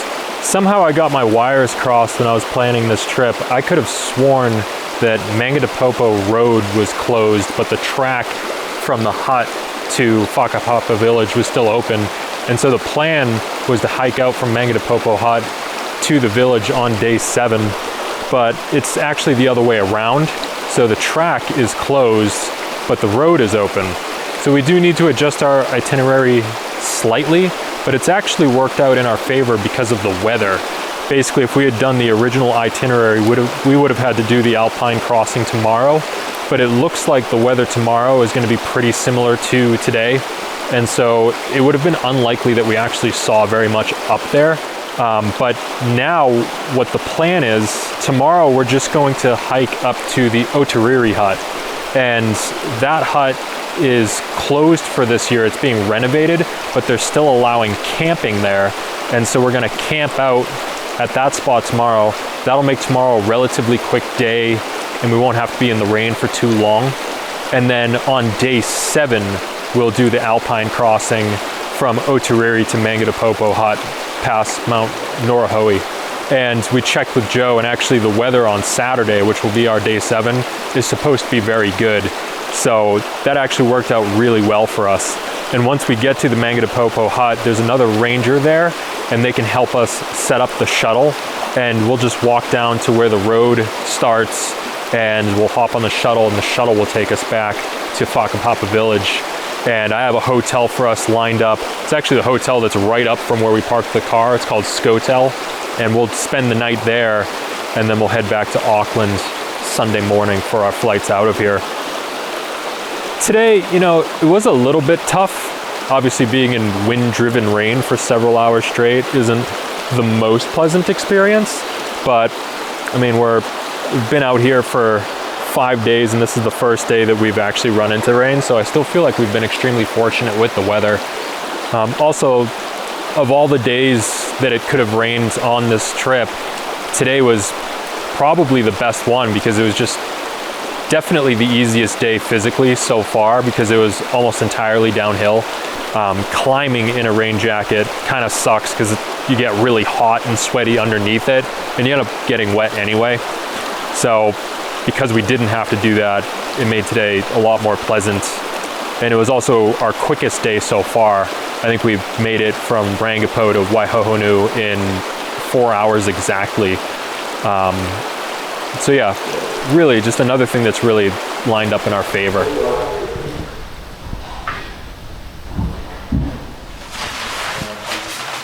Food bag. Lots smaller now. You said you didn't look like the instructions, right?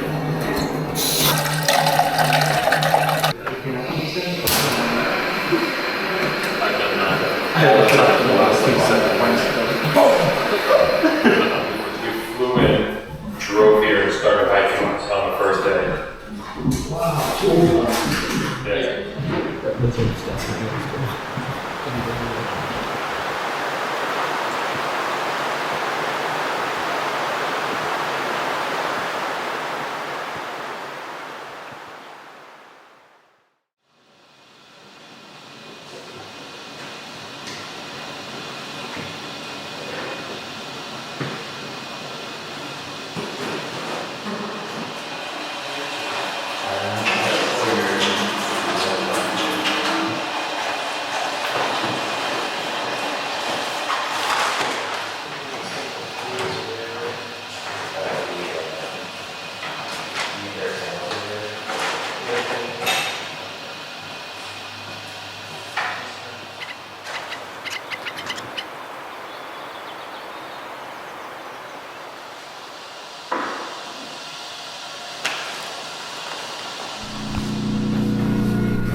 Oh, we've made it to day 6.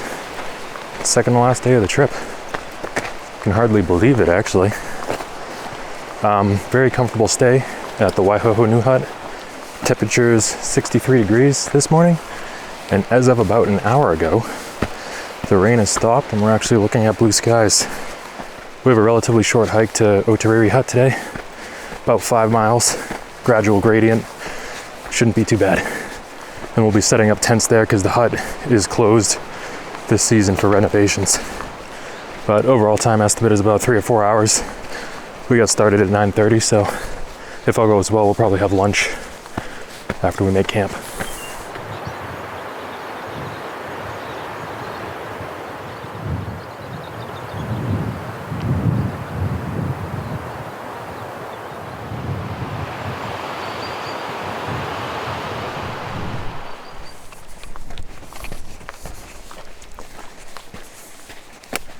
So there's a quick climb out of the forest right after the hut. Now we're up on a kind of a shrubby ridge, and I've got sunlight and blue skies to the east, sheets of rain to the west. Not really sure what we're gonna get today.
So just over there, shrouded in the cloud, is Mount Ruapehu. We caught a decent glimpse of it this morning through the window of the hut, which was a nice treat. That's actually the film location for Mount Doom in the Lord of the Rings trilogy. Super cool to see it in person. It's an incredibly impressive volcanic cone. If I'm remembering correctly, it is the youngest mountain in New Zealand. I want to say it's 300,000 years old. I can't remember if I have that exactly correct, but it is very, very young, even compared to the rest of the mountains in New Zealand.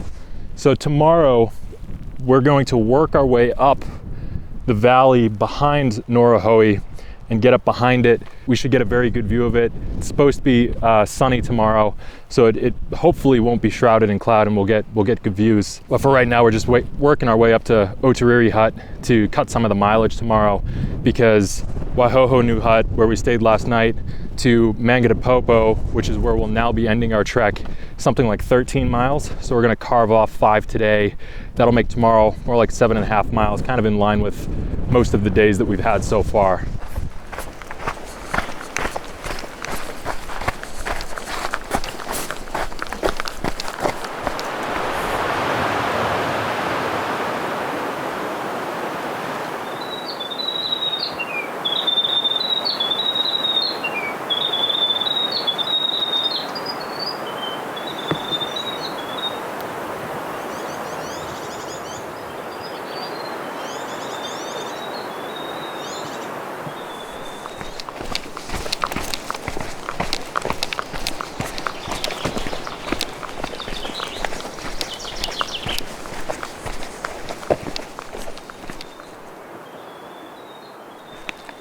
few things feel as good as sunshine on a day you were expecting rain.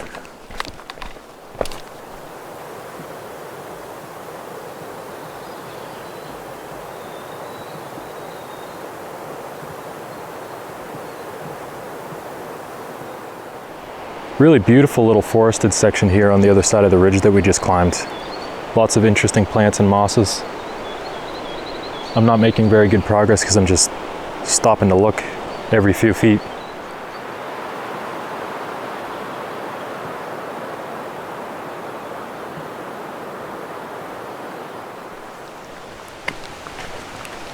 Oh, rain's back.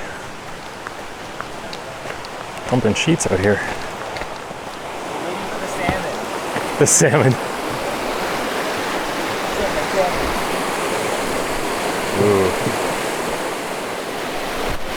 Let's get back in the woods.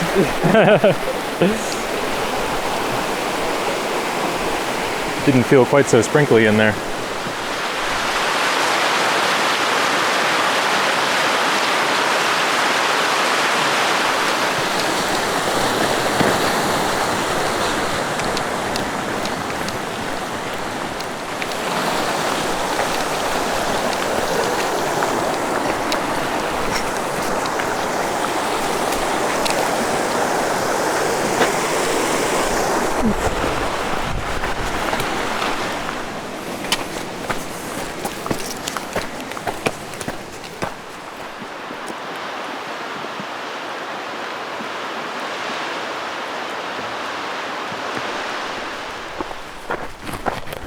Poncho's back.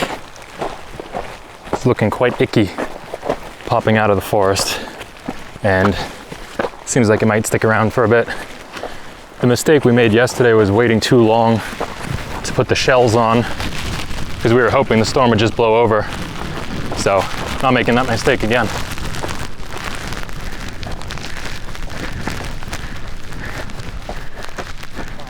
Gray on gray, baby. These sheets of moisture just ripping across the valley. Yeah. We're flapping. Ooh. Cresting the ridge into the wind. I get a hot shower tomorrow. I get a hot meal tomorrow. Just gotta get through today. Hotel room tomorrow night.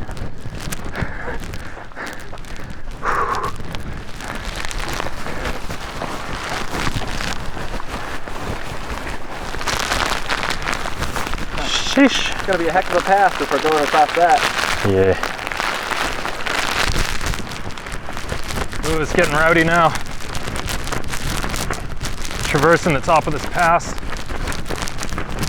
And a big gray sheet to the left where the wind is coming from, so no relief anytime soon. Hot shower, hot meal tomorrow. Hot shower, hot meal tomorrow. Whoa.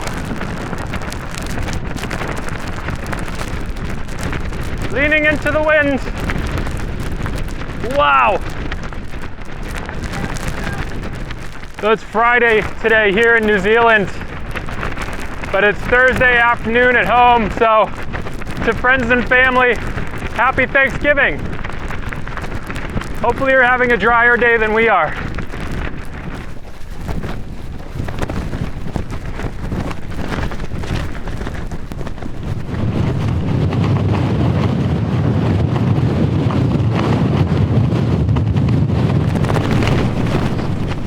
Forecast at the hut said 80km/h gusts. So whatever that is, 45 miles an hour, I think. Sure feels like that.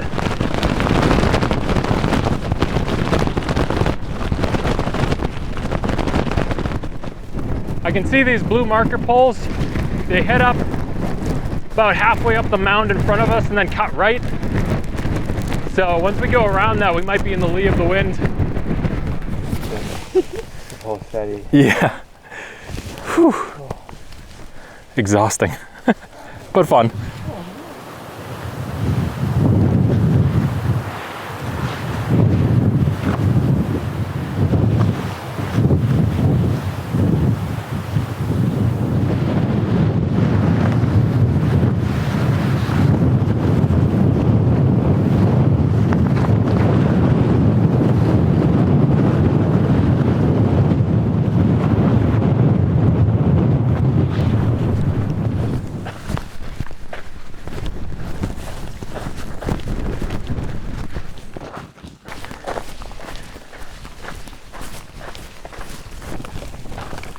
signs go up over that ridge right in front of me.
Cool.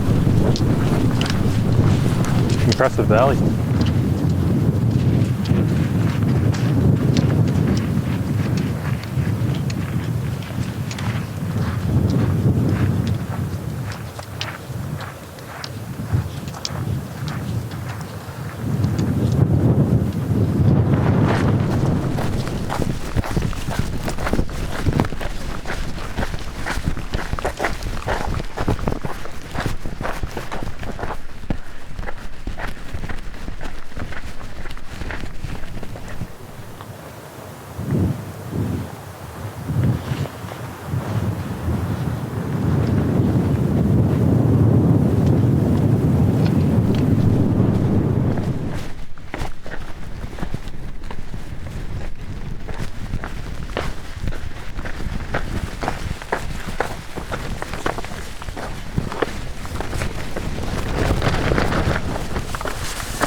Quite a climb on the other side of this valley.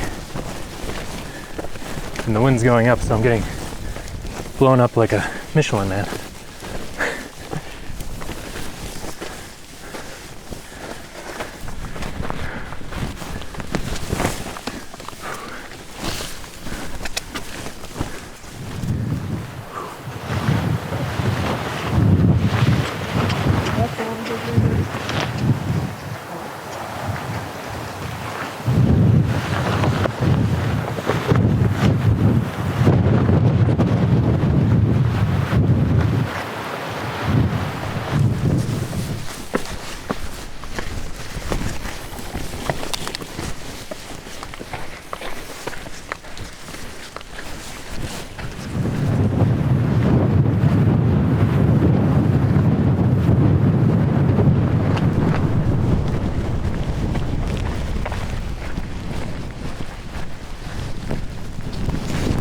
Ruapehu almost showing herself.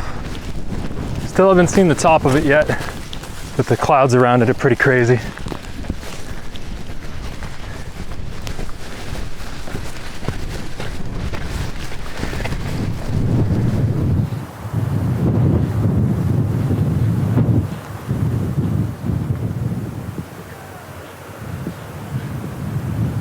Side trail you can do out of the hut here to a waterfall.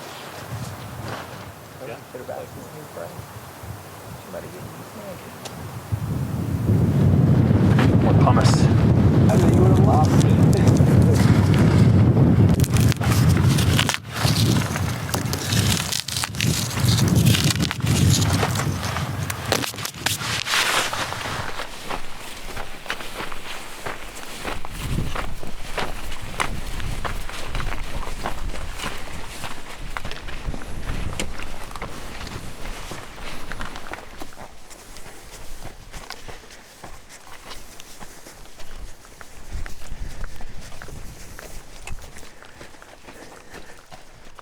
Looks like we've made it.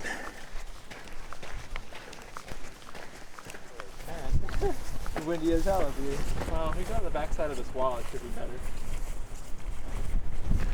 Looks like there will be a solid view of Ruapehu tomorrow if it's clear. Be nice. I'm hoping for it. Usually clear in the morning. Fingers crossed.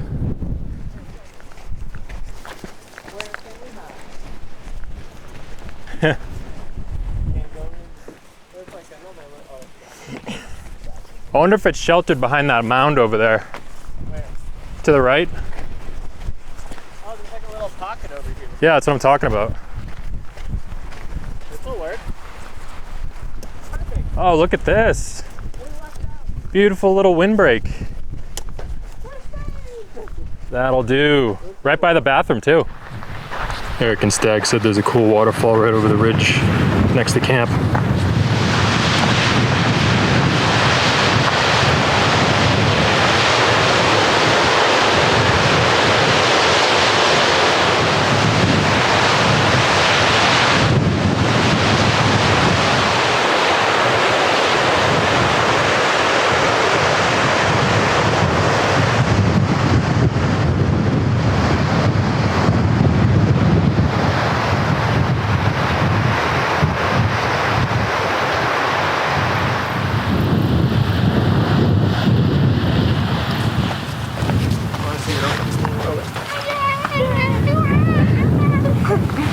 Last campsite.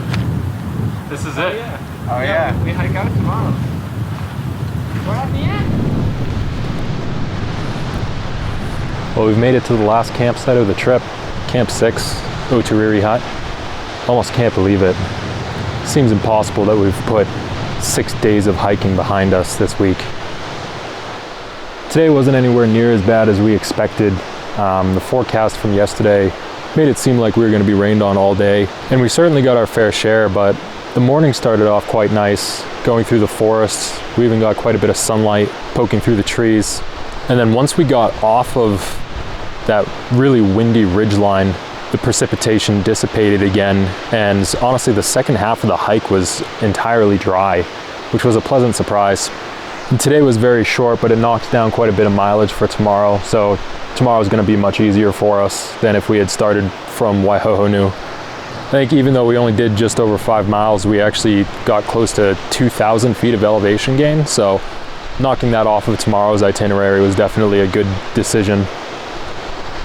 We arrived here at about 1:30, set up the tents in a nice little nook that's relatively sheltered from the wind, had lunch. Now it's 3 o'clock and we have quite a bit of free time. The weather's just been oscillating constantly between like almost sunny and then just sheets of rain. It's been kind of interesting watching all these systems blow on through, but each one only lasts about 10 or 15 minutes and then changes again. Yeah, tomorrow's the last day, grand finale, and it's gonna be a really good one. We're doing the Alpine crossing.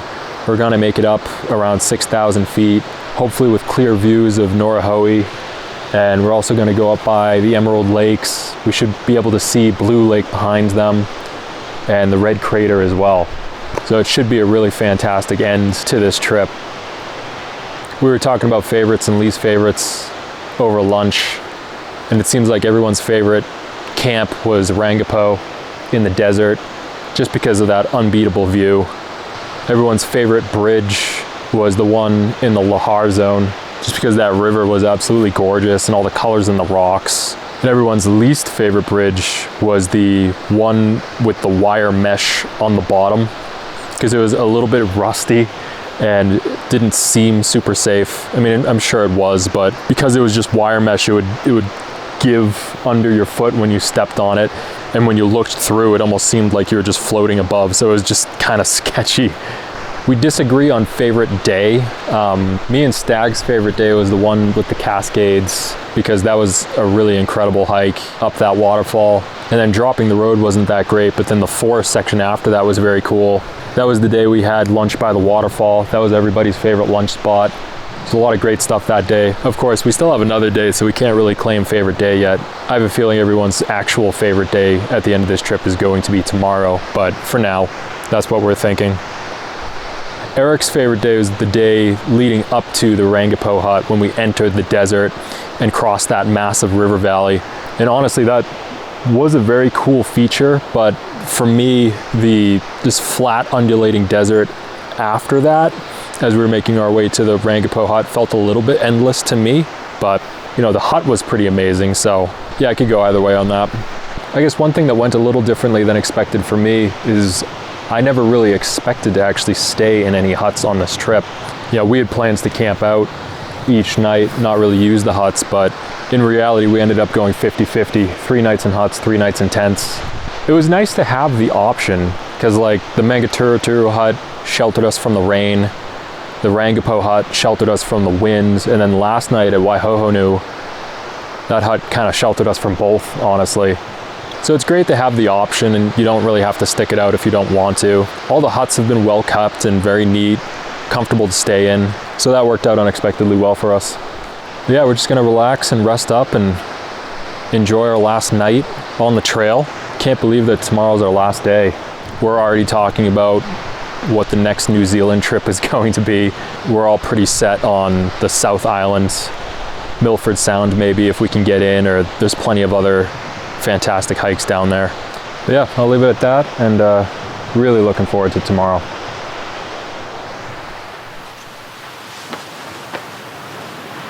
Hello? I just wanted to call to say happy Thanksgiving. Yeah, I was trying to see if I had signal, and like I'm standing on top of a picnic table right now, and I got like 2 bars. We're right next to Mount Doom. I'm looking at it right now. Yeah, absolutely. Good to talk to you. I love you. Happy Thanksgiving. Safe travels. I will. Bye.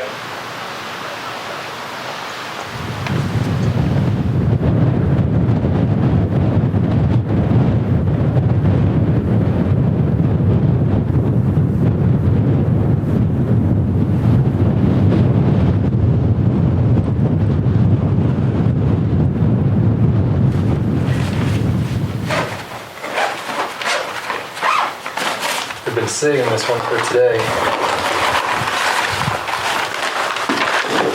Chicken mash for Thanksgiving. It's the closest thing I could find.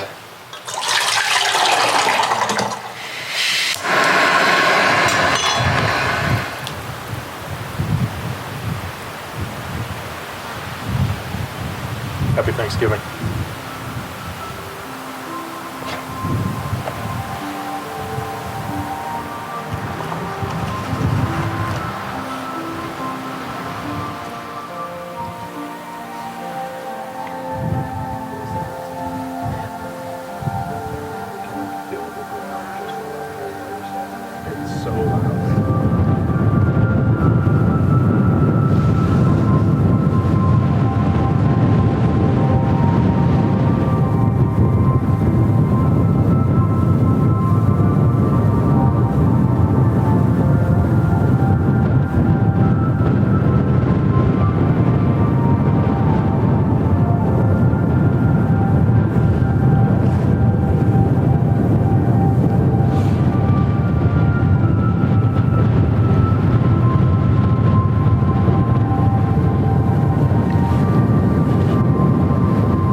Alpenglow on Mount Doom.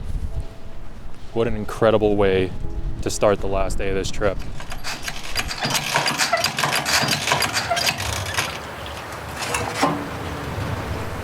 We woke up just in time. I didn't even get a chance to wipe my eyes clean before I was sprinting up the hill behind the hut to get the view of Ruapehu in Nuahoe, but it was totally worth it. We're camped at about 4,500 feet here, so it was a relatively chilly morning. It was 45 degrees when we woke up. Now that we're getting ready to set off, it's climbed to about 50 degrees. We enjoyed coffee and breakfast with clear views to Nuahoe, which was a real treat. And now it's time to get started on the last day of this hike. See the red streak from the top right? There's a lava flow. Oh no. Harry could never.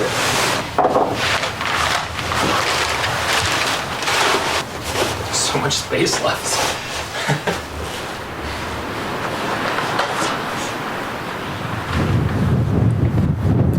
Proof to Katie that I've been wearing sunscreen every day. Been sharing with Eric and Stag too.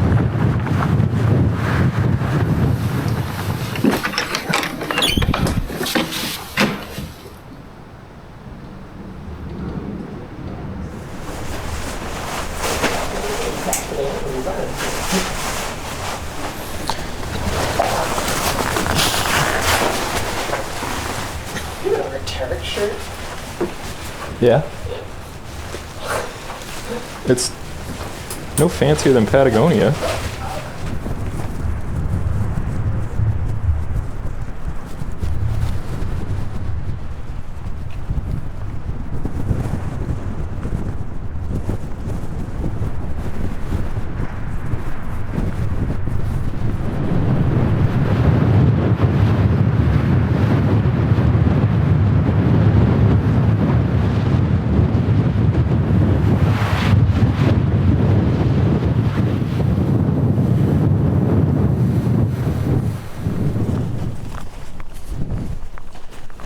Hiking through Mordor this morning. How cool is this? We have a sharp and steady climb all the way up to the Emerald Lakes and onto Red Crater, where we're gonna have some of the best views of the trip. And all the promises of good weather today seem to be holding true, so I think we're in for a great day. We got a relatively early start this morning. On trail, 7:45. And Mangatapopo Hut is about 7.5 miles, so we should be getting there in the early afternoon, depending on how long we linger up at elevation. And then at the hut, we'll arrange for a shuttle to take us out of here from Mangatapopo Road back to Whakapapa Village. Up ahead of me, I can see what I'm pretty sure is the Red Crater. And we basically got to get up and around that. And I think at the high point of this hike, we'll be able to look down into it. That's the big goal for today, is to get up there. So everything after that, as far as I can tell, is downhill to Mangatapopo Hut.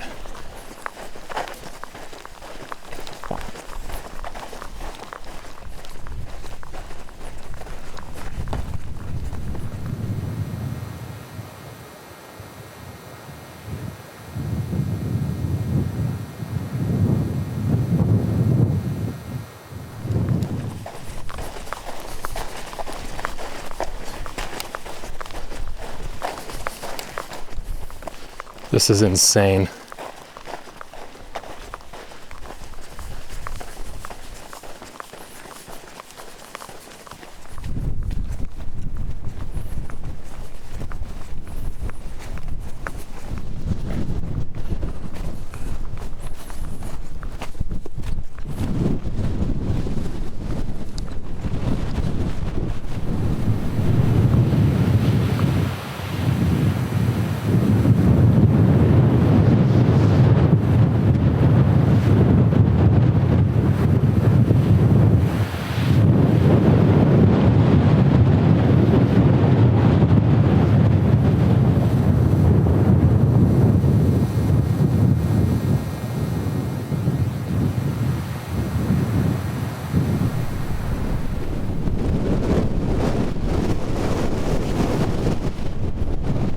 There's our climb up ahead.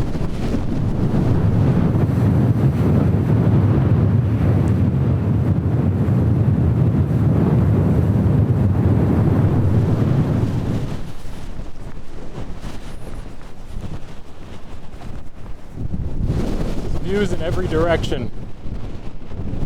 Just incredible out here.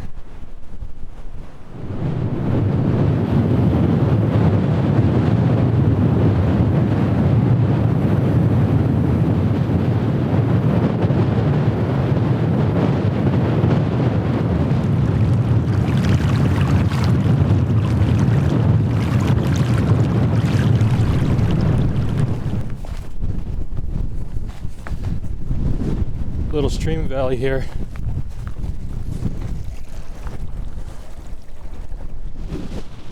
Colors on that hill are amazing. Deep reds, bright oranges, some yellow, some white, gray and black. So colorful. Wind forecast for today was 55 kph, about 30 miles per hour. Definitely not as ferocious as it was on Gale Ridge yesterday, but it's definitely still a factor. Just picked up a strong scent of sulfur, probably from that vent up there.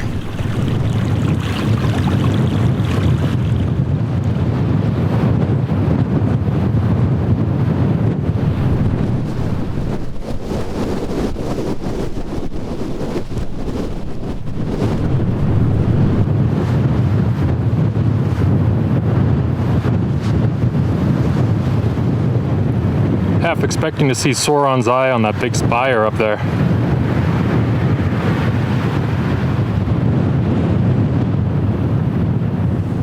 So far so good, huh? The views back there were crazy. So we're at about 4,700 feet here. We got to get just over 6,000. So this climb's about 1,300 feet. The lake's right over there. Right over there. Like Yeah, I mean it's right in front of us. It's just going to be basically straight up for a little while.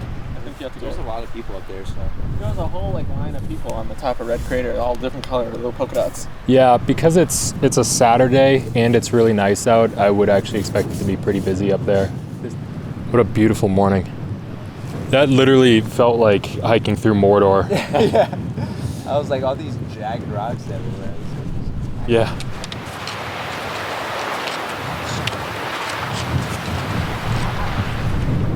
All right, time for the big climb. About 1,300 feet from here up to the apex point of the day, right around Red Crater. Last big climb of the trip.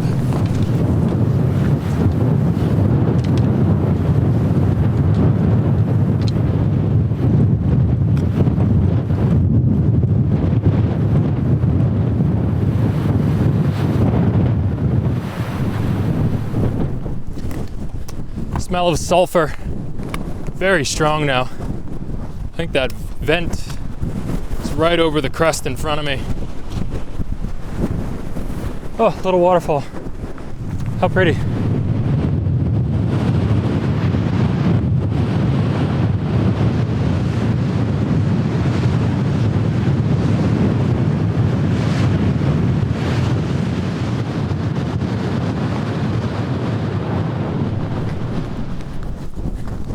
Smell reminds me of Iceland. Strong. We're about halfway up. Hasn't been too bad so far. Looks like the second big push is right in front of us.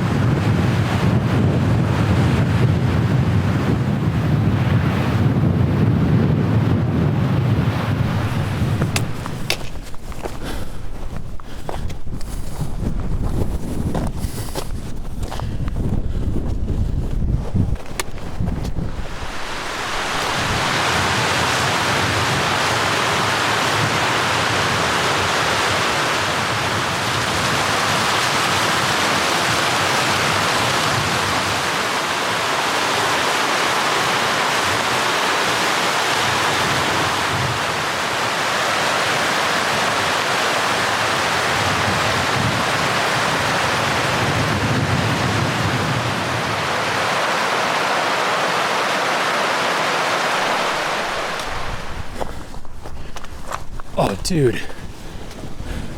I didn't know that stream was coming from Emerald Lake. Whoa. Oh, wow.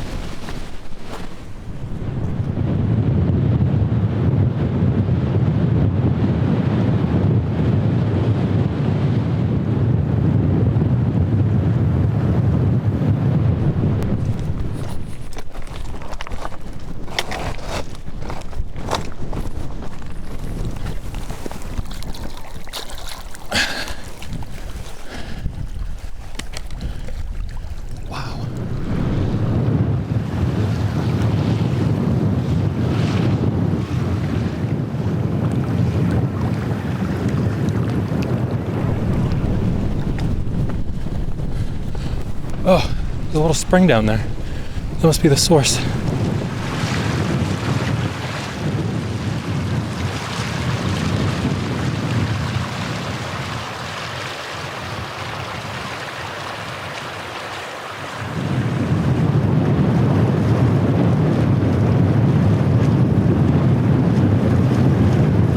One last big climb to Red Crater.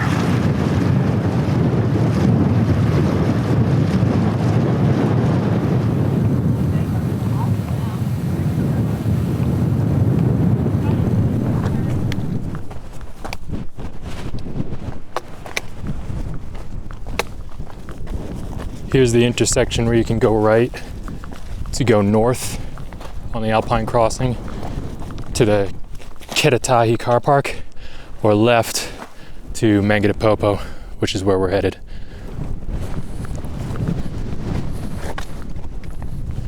Looks pretty daunting from down here, but my watch is telling me it's only another 500 feet. Well, only.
But then it doesn't look as bad like Sarah said, we sort of might be in the middle of the...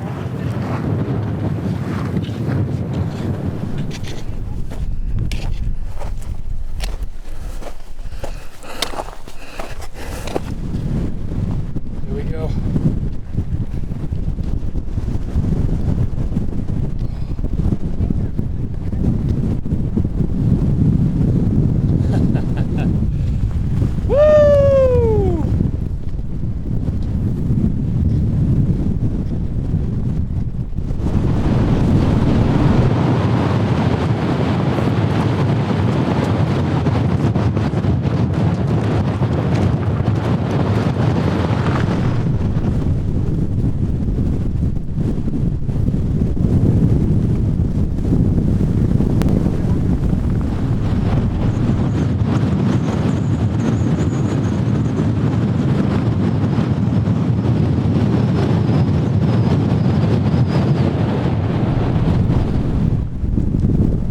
So freaking cool.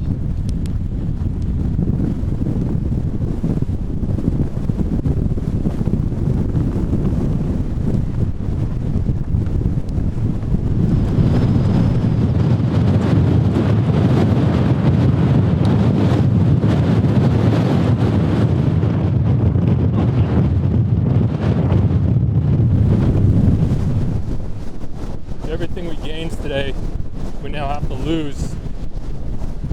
Headed down to Mangatapopo Hut down there.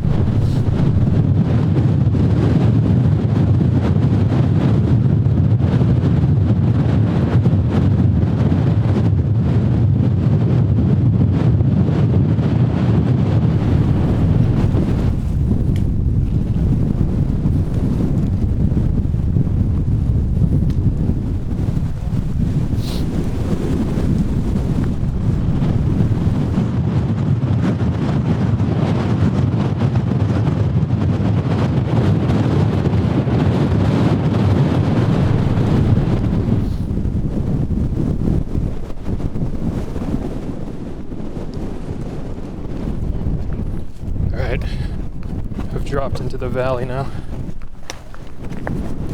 So the apex point back there was just over 6,000 feet. I think it was 50, something like that. Pretty similar to the height of Mount Washington back home. And now that we've dropped into the valley floor, we're about 5450.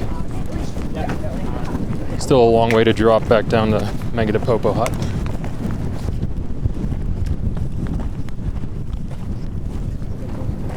Oh, there's a little water back there. Strange.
On the 23rd of September, 1887, Te Hiohio Tukino, paramount chief of the Ngāti Tuwharetoa, gifted these sacred mountain peaks to the people of New Zealand to be held in trust as a national park for future generations.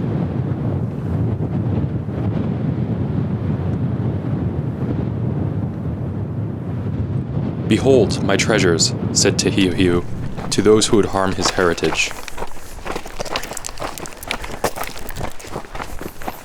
And we of this generation say to those of the future, "Behold, beyond are the fires of these mountains and the lands we have held in trust for you. Take them in your care and cherish them. They are your heritage and the heritage of your children. Tongariro still smokes, the ancestral fires still burn, and the land lives on for all."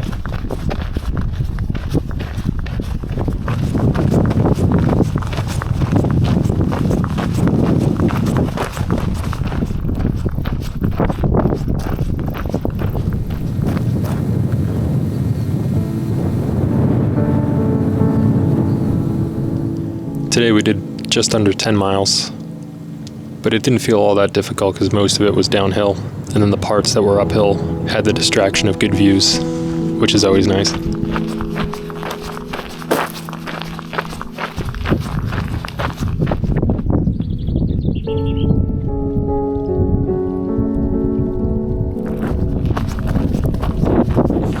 When we finally made it to the end of the trail, there wasn't really a big celebration or feeling of excitement or joy. I think reaching the end was more of a bittersweet experience for us because this trip has just been so amazing. And now that it is over, I think we're all just kind of dazed and in disbelief. Hasn't really set in yet. What we've just gone through, what we just did, I think that'll take a little bit more time to process.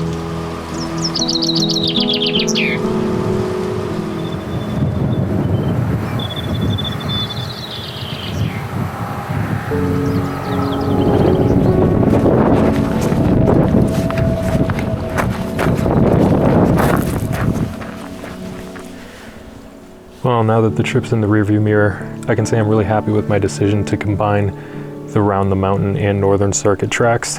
I think today was a perfect ending to this trip, and I'm glad we decided to spend the extra day or two instead of just crossing out past Thomas Lakes from the Waihoho New Hut. But we got so fortunate with the weather today. Mount Ruapehu in full view all day. I'm staring at it right now, right from this hotel balcony. It was covered in clouds for the 2 days leading up to today, which sort of added to the suspense. But it's really nice that we got to see it in full view all day today, like this fantastic grand finale to the trip. Caught a glimpse of the burn zone on our way out from the shuttle. One thing that struck me is you could really still smell it. It had like a charcoal, kind of like a charcoal grill sort of smell, but it was just everywhere. And it was really quiet in the places that it burned. At one point, the burn was on one side of the trail, and it was normal on the other side of the trail, and you could hear bird call on the unburnt section of the trail and just dead silence on the other side, and it was just very obvious juxtaposition between the two. We managed to score a shuttle from Mangatapopo. I had to call a few services because not all of them offered rides from Mangatapopo back to Whakapapa. It's a relatively new thing. Most people just hike out from Mangatapopo, but you can't do that anymore because of the fire. But yeah, we were able to find somebody, and we hopped on the shuttle at 2:30, got back to the hotel at 3, just in time for check-in, so that worked out very well. Now I'm waiting on my turn for the shower, and we have dinner reservations for 6 p.m. All is well. Looking back on this trip, it's really unbelievable just how dynamic it was. I know I mentioned it before, but just every single day was a little bit different, and then were, I would say, 3 really distinct regions across the hike. There was this sort of like undulating mountain terrain of the first 2 or 3 days. It was interspersed with really nice, beautiful forested sections. And then days 4 and 5 were that barren but beautiful desert on the eastern side of Ruapehu. And then the past couple of days were spent more in really volcanic landscapes. It's just amazing that you can have that much variety in a 7-day hike. It's really incredible. I mean, this trip has been just absolutely unforgettable. I don't really know how else to describe it. I've been dreaming of coming here and seeing Mount Ruapehu and the rest of this region for 6 or 7 years. This trip was on my backpacking bucket list, which is a document that I drafted up right when I got out of college. And yeah, it's been on my mind ever since, and I finally committed to it around this time last year, and finally did it. So glad we did. What an amazing trip. Now we gotta do a freeway cheers. We finished the trail. Tap the table. Hold on, guys.